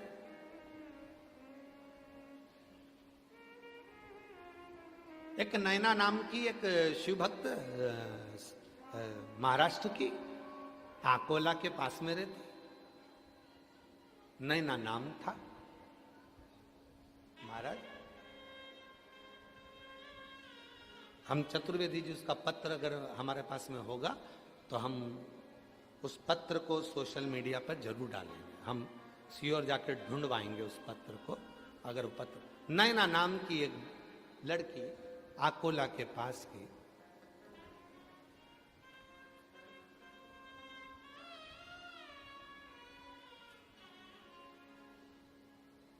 हॉस्पिटल में जॉब करती है।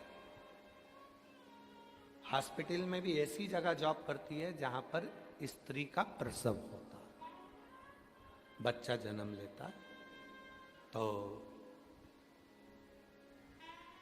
पूरी की पूरी वो बच्चे को जन्म देने में उसका पूरा शरीर जो है वो प्रसव के कारण बस रक्त में आदिक में हो जाता है और वो पूर्ण तरह से गंदी हो जाती। वो कहती कि मैं पूरा, मेरा शरीर गंदा हो जाता। अब बच्चा जन्म दिया, अब ये तो माएँ जानती हैं, माँओं को मालूम है कि प्रसव के समय पर बच्चा जब जन्म लेता है तो कितना कितना वहाँ रक्त आदि गंदा हो जाता है।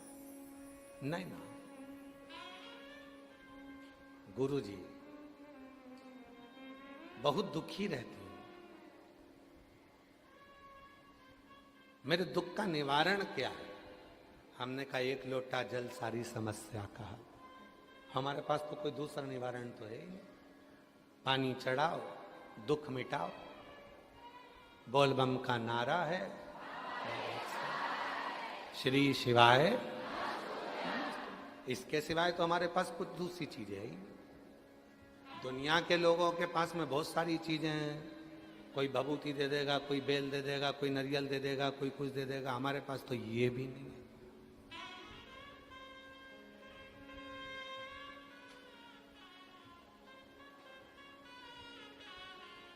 हमने कहा नहीं ना, तुम एक काम करा करो, रोज शिव जी को जल चढ़ाया करो। गुरुजी हॉस्पिटल में जाने की जल्दी रहती है, जल चढ़ाऊं कैसे? हॉस्पिटल से आती हूं तो गंदी हो जाती हूं, जल चढ़ाऊं कैसे? हमने कहा घर से चला करो तो बोतल में जल भर लिया करो, जाते आते जब तुम्हारा मन पड़ जाए, जब शिव कृपा कर दें तब जल चढ़ो।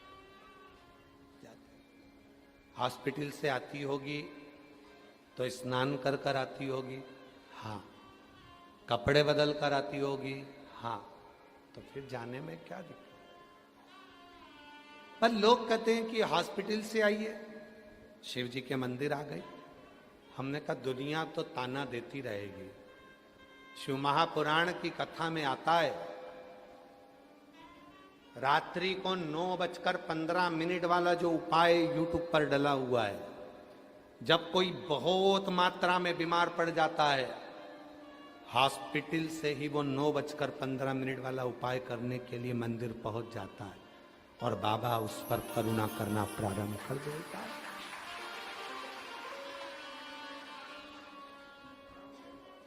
शिव गंदा शरीर नहीं देखे हैं, शिव गंदा मन देखते हैं।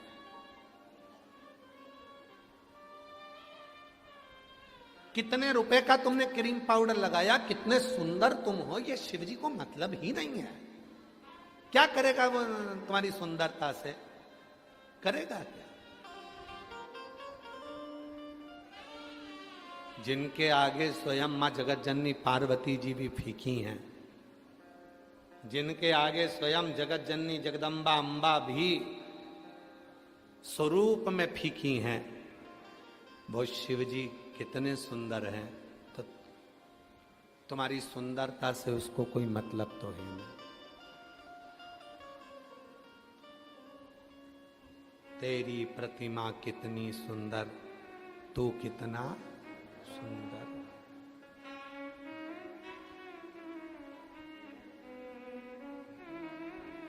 वो कितना सुंदर।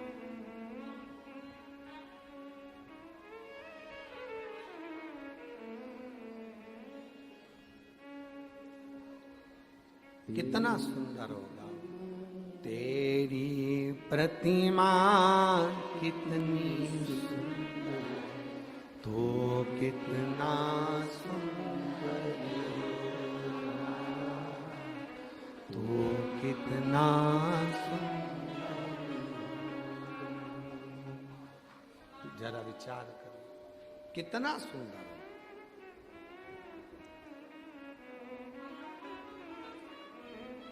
वो कितना सुंदर हो सकता है? तुम्हारी सुंदरता से मतलब नहीं है, तुम्हारी सुंदरता से कोई मतलब नहीं, कोई मतलब।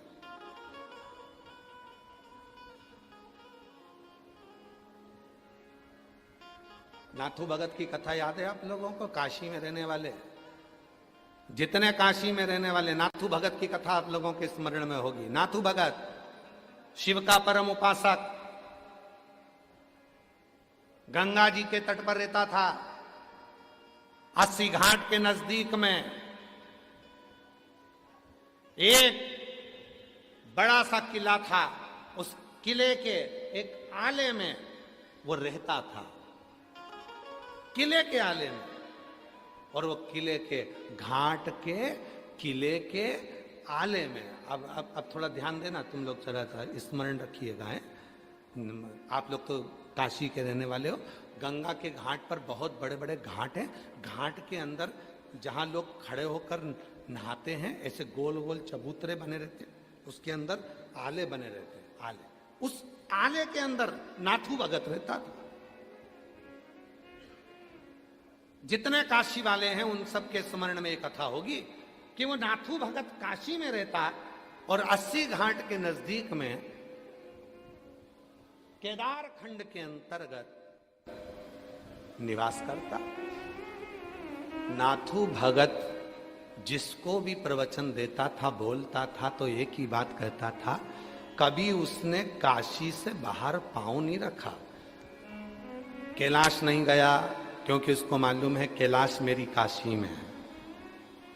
कभी देवी का दर्शन करने नहीं गया क्योंकि 9 देवियां मेरी काशी में है। किसी गौरी का दर्शन करने नहीं गया क्योंकि 9 गौरी मेरी काशी में है। किसी विनायक का दर्शन करने नहीं गया क्योंकि अष्टविनायक मेरी काशी में है। किसी हनुमान जी के मंदिर दर्शन करने नहीं गया क्योंकि सारे हनुमान मेरी काशी में है। किसी देवता के धाम नहीं गया क्योंकि सारे देवता मेरी काशी में है। वो नाथू भगत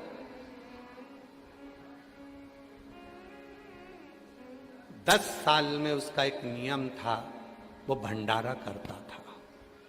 कितने साल में? 10 साल में भंडारा करता था वो नाथू भगत। भंडारा कैसा करता था? तुम भंडारा कैसे करते हो? पूड़ी बनाते हो, सब्जी बनाते हो, बिस्कुट बांटते हो, टॉफी बांटते हो, सब कुछ बांटते हो। वो नाथू भगत वो कहता था, मैं भंडारा उस चीज का करूंगा जो मेरे शिवजी ने मुझको दिया है। जो मेरा है ही नहीं उसका मैं भंडारा कैसे करूं? 5000 रुपए तुम दो, आज खीर बांटेंगे, ये भंडारा नहीं है। तेल का पीपा तुम दो, आज पूड़ी सब्जी बनाकर बांटेंगे, ये भंडारा नहीं है। आज बटुकों का भोजन होगा, मालपुआ रबड़ी बनेगा, 20,000 रुपए तुम दो, ये भंडारा नहीं है। कहीं से लेकर आ गए दे दिया, ये भंडारा नहीं है। नाथू भगत काशी की पवित्र भूमि का वो संत था शिव का, वो कहता था मेरे भगवान ने जो मुझे दिया है मैं भंडारा उसका करूंगा। क्या करता था? अपने शरीर को खंबे से ठोक लेता था, शिव शिव शिव शिव शिव कहकर ठोकता, शरीर में घाव हो जाते, शरीर में घाव होते, उसमें कीड़े पड़ जाते, शरीर के अंदर कीड़े पड़ते और वो कीड़े शरीर को खाते। 15 दिन तक भंडारा उसके शरीर का देता वो नाथू भगत, और 16वें दिन मां गंगा में जाकर डुबकी लगाता, पूरा शरीर ठीक हो जाता।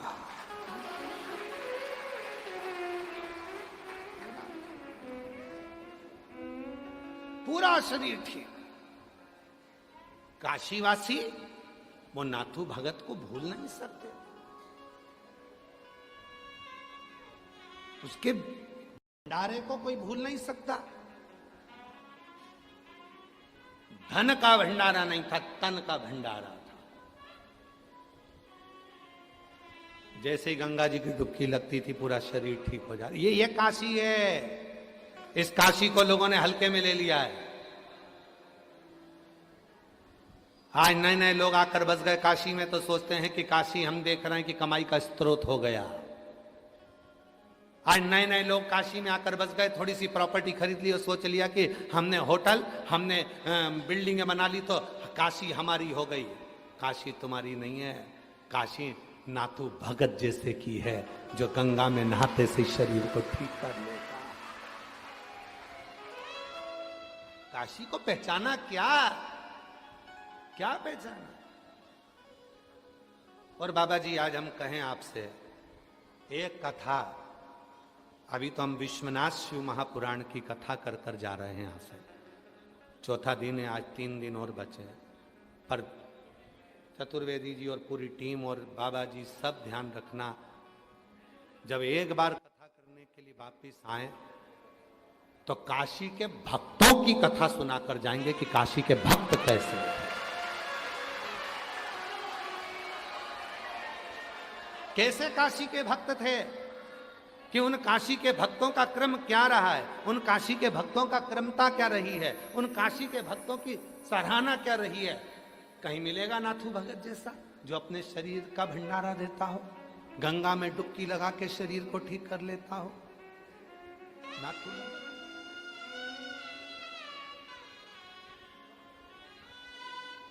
आओ काशी के एक भगत की ओर बात करें तो विपण्णन, काशी का एक भगत विपण्णन मणिकर्णिका पर रहता था, और वह विपण्णन मणिकर्णिका पर रहता, और मणिकर्णिका पर वह विपण्णन रहता हुआ मणिकर्णिका की भूमि पर जब कोई मुर्दा जलाने आता तो मुर्दे जलाने वाले का मुख देखता, वो विपण्णन।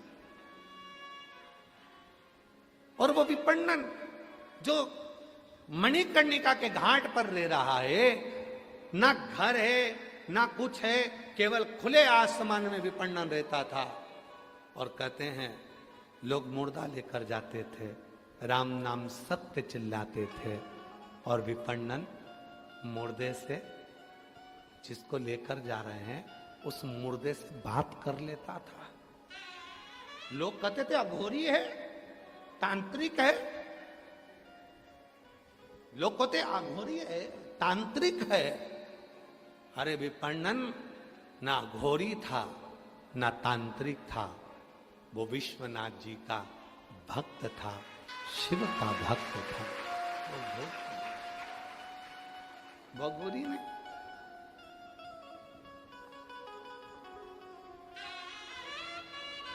और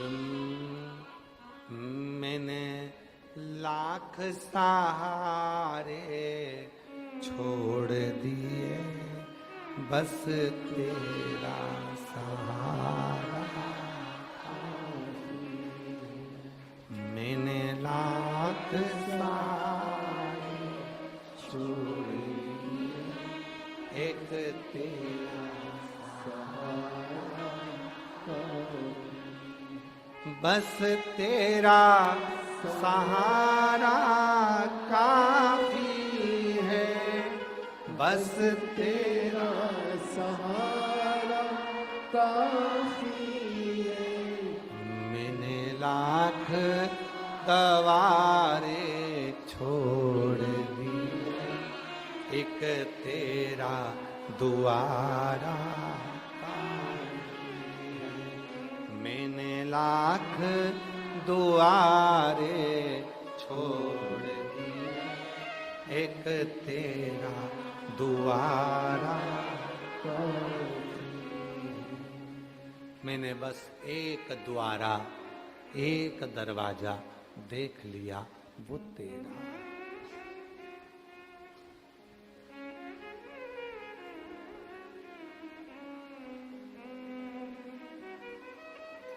संगी साथी कुटुंबी बड़े, मेरे संगी साथी कुटुंबी बड़े, बस एक सहारा देख लिया, तेरे दर का किनारा काफी है।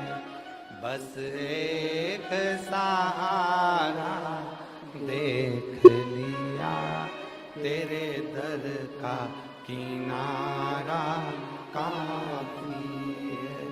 मैंने सारे सहारे छोड़ दिए, बस तेरा सहारा काफी है। विपणन लोग कहते थे तांत्रिक था, विपणन लोग कहते थे अघोरी था।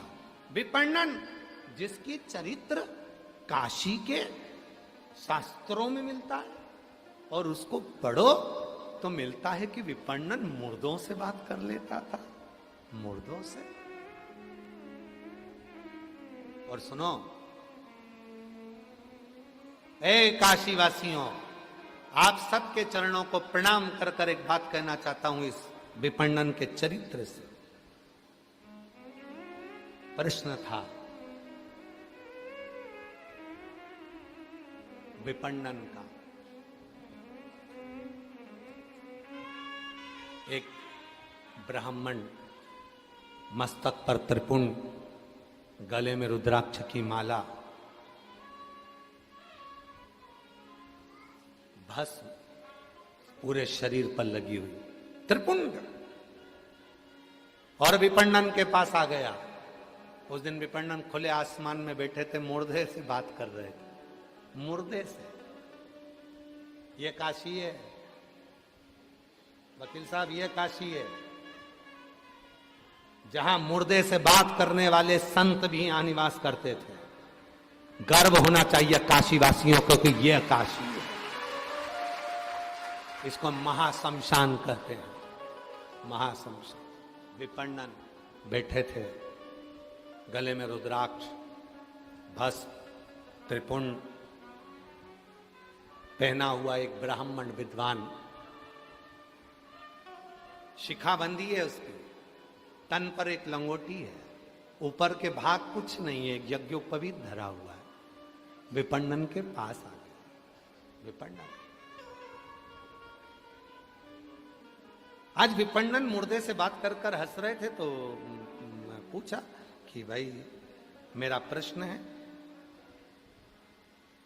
ब्राह्मण ने पूछा कि परमात्मा से प्रेम और संसार से प्रेम में क्या अंतर है। सुनना जरा, बड़ा सुंदर है। परमात्मा से प्रेम और संसार से प्रेम में क्या अंतर है। विपणन ने जो कहा हम आज की भाषा में सुनाएंगे, पुरानी भाषा में नहीं सुनाएंगे। क्योंकि आज की भाषा में तुम्हें जल्दी समझ में आएगा। विपणन ने कहा परमात्मा से प्रेम और संसार के प्रेम में क्या अंतर है, ब्राह्मण ने पूछा तो विपणन ने जवाब दिया, कोई हॉस्पिटल में पड़ा हुआ है, घर से लोग भोजन ले जाने को टेंशन समझ रहे हैं, ये संसार का प्रेम है। कौन लेके जाएगा खाना? आज हॉस्पिटल तुम जा रही हो तो कल मैं जाऊंगी, सास बीमार है, ससुर बीमार है, क्या रोज रोज मैं बैठी रहूं? क्या पूरी जायदाद का हिस्सा मुझे ही मिलेगा? सास तो तुम्हारी भी है ना, मां तो तुम्हारी भी है ना, तो तुम भी खाना लेके जाओ। ये सांसारिक प्रेम है। विपणन अपनी भाषा में समझाए थे, पर सियोर वाला बाबा अपनी भाषा में समझा रहा है। ये सांसारिक प्रेम। डॉक्टर से जाकर पूछ रहे हैं ठीक हो जाएंगे कि नहीं होंगे? डॉक्टर ने कह दिया चांस तो थोड़े कम है। तो फिर कितने दिन के हैं? ये सांसारिक प्रेम। विपणन की भाषा को हमने अपनी भाषा में बदला है। विपणन की भाषा तो बहुत ऊंची है, जिसको समझने में हमको समय लग जाए, इसलिए हमने अपनी भाषा में। फिर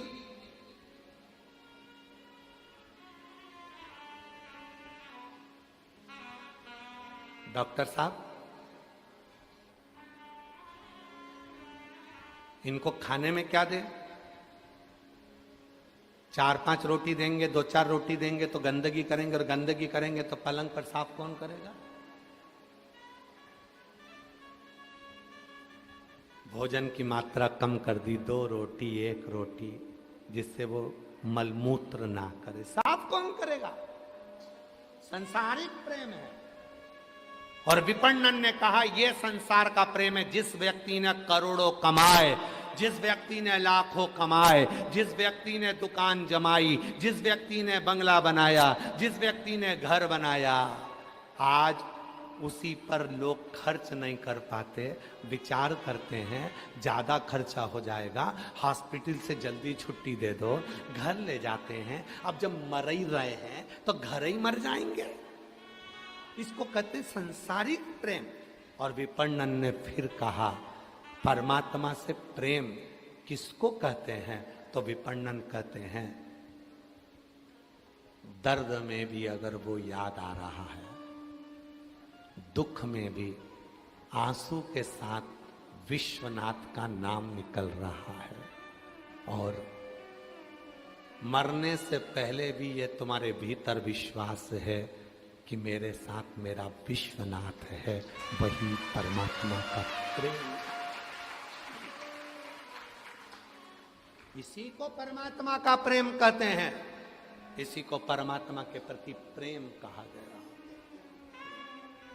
इसलिए मेरी जीजियों, जितने भी आस्था चैनल पर कथा सुन रही हैं, जितने फेसबुक यूट्यूब पर कथा सुन रहे हैं, जितने मेरे जीजा, जितनी मेरी जीजी, जितना मेरा बेटा बेटी, जितने मेरे बुजुर्ग माँ बाप यहाँ बैठे हैं, पंडाल में बैठे हो जितने, बाहर बैठे हो जितने, और जितने आस्था चैनल पर कथा सुन रहे हैं, सबसे निवेदन है अंतिम समय आए उससे पहले अपनी अलमारी में जितनी साड़ियां रखी हैं सब पहनो।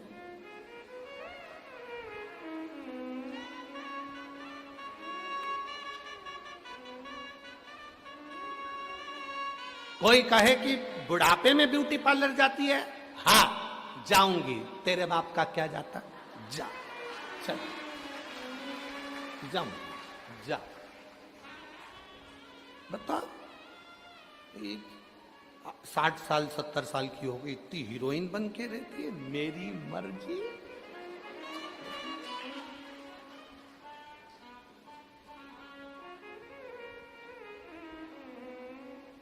कब? अपन ही खुश होकर नहीं जी सके तो फिर परमात्मा भी पूछेगा, भेजा था तेरे को नीचे, क्या करा? बच्चों की शादी करी, बेटियों की शादी करी, दामाद मिल गए, बहुएं आ गई, सारा काम धंधा उनको दे दिया। बाद में काशी में पंडित प्रदीप मिश्रा की कथा सुनने जाने का मन हुआ, बच्चों से कहा मुझको टिकट बनवा दे, बच्चा के रहने दो, भीड़ चल रही है, अभी कोई टिकट मिकट नहीं मिलेगा। और ससुराल में बेटे के यहाँ काम आ गया तो तत्काल टिकट में डाल दिया।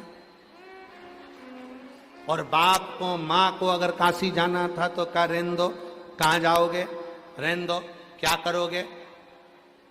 जब तक तुम्हारे घर में चले तब तक सारे तीर्थ कर लो, सारे तीर्थ। जब तक तुम्हारे घर में चले तब तक दान पुण्य कर लो। फिर तुम 5 रुपए भी निकाल के दान नहीं कर पाओगे, क्योंकि कैमरे लगे होंगे। वो कैमरे कौन से हैं? तुम्हारे पोता पोती। वो कैमरे कौन से हैं?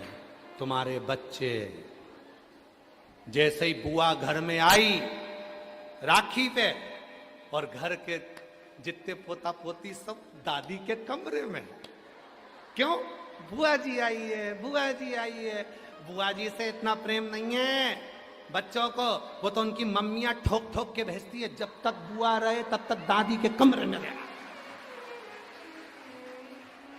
और देखते रहना दादी क्या क्या दे रही है। और बच्चे पूरी चौकीदारी करते, इतने इतने से बच्चे, 2 चोटी बंदी, बहुत जोरदार का कैमरा है। देख के तुरंत गई, मम्मी आज दादी बुआ जी को पलंग में से निकाल के लाल कलर की चुंदड़ी वाली साड़ी दे रही थी। कैमरा, और वो कैमरा कैच कर गई। बहू ने ध्यान दे लिया, साड़ी दी है, हाँ। जब बुआ जी जाने लगी तो बहू भी कहने लगी अपने अपने पतियों से, देख लो आई थी तो एक बैग लेके आई थी, जा रही 4 लेके। कैमरा है, कैमरा, कैमरा।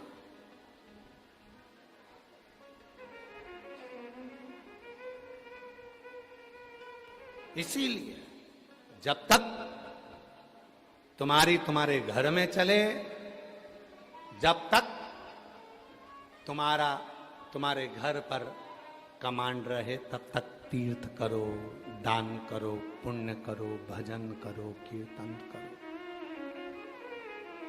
बात का कोई भरोसा, बात का कोई भरोसा नहीं। शरीर शिथिल होता चले जाता है तो भजन भी नहीं हो पाता। बंसल जी, अभी तो शरीर चल रहा है तो कथा भी हो रही है। जब शरीर शिथिल हो जाता है तो कथा, भजन, कीर्तन कहाँ होगा? बहुत। फिर तो एक ही बात रहती है, अंत समय प्रभु आना वचन दिया तो निभाना पड़ेगा। प्रभु कुटुंब करिया, अंत समय प्रभु आना पड़ेगा। वचन दिया तो निभाना पड़ेगा। अंत समय प्रभु आना पड़ेगा। परमात्मा से प्रेम और संसार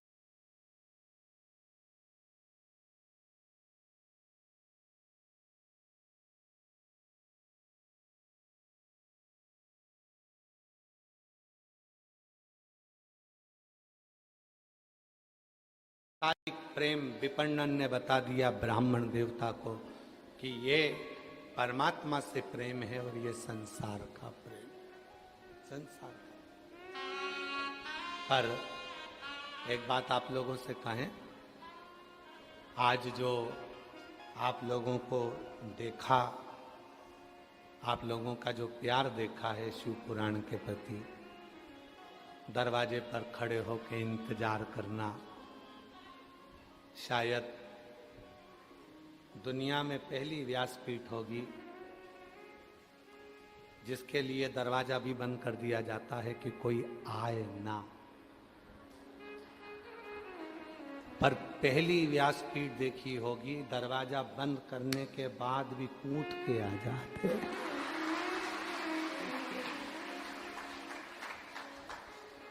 तुम हमें छुपा ना पाओगे, तुम हमें छुपा।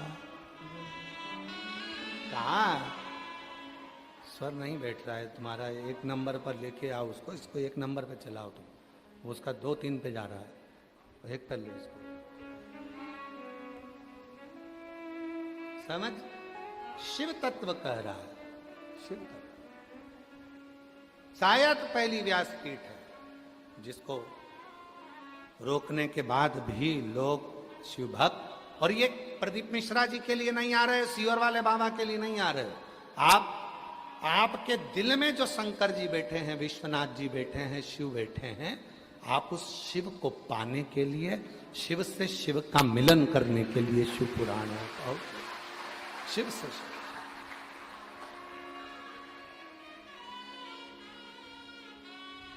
तो त्रेता, सतयुग, द्वापर, इन सारे युगों में सर्वश्रेष्ठ युग कौन सा है? कलयुग। अगर आप सब सतयुग में होते तो हवन कर रहे होते, तप कर रहे होते, आंख बंद करके बैठना होता तुमको 4-6 घंटे तक।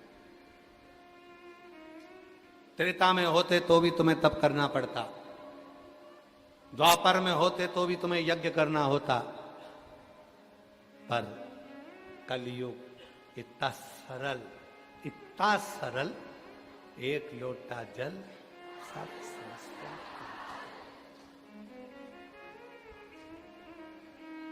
और आज हमारे चतुर्वेदी चढ़वा दिए बिस्लेरी का जल सुबह सुबह। सुबह सुबह जल ढूंढ रहे थे मंदिर में, जल ना मिला तो चतुर्वेदी जी बोले ले बिस्लेरी का है।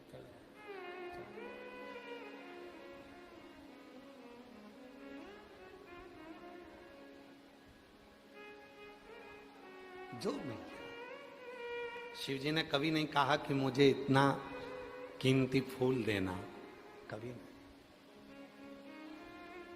कभी नहीं कहा।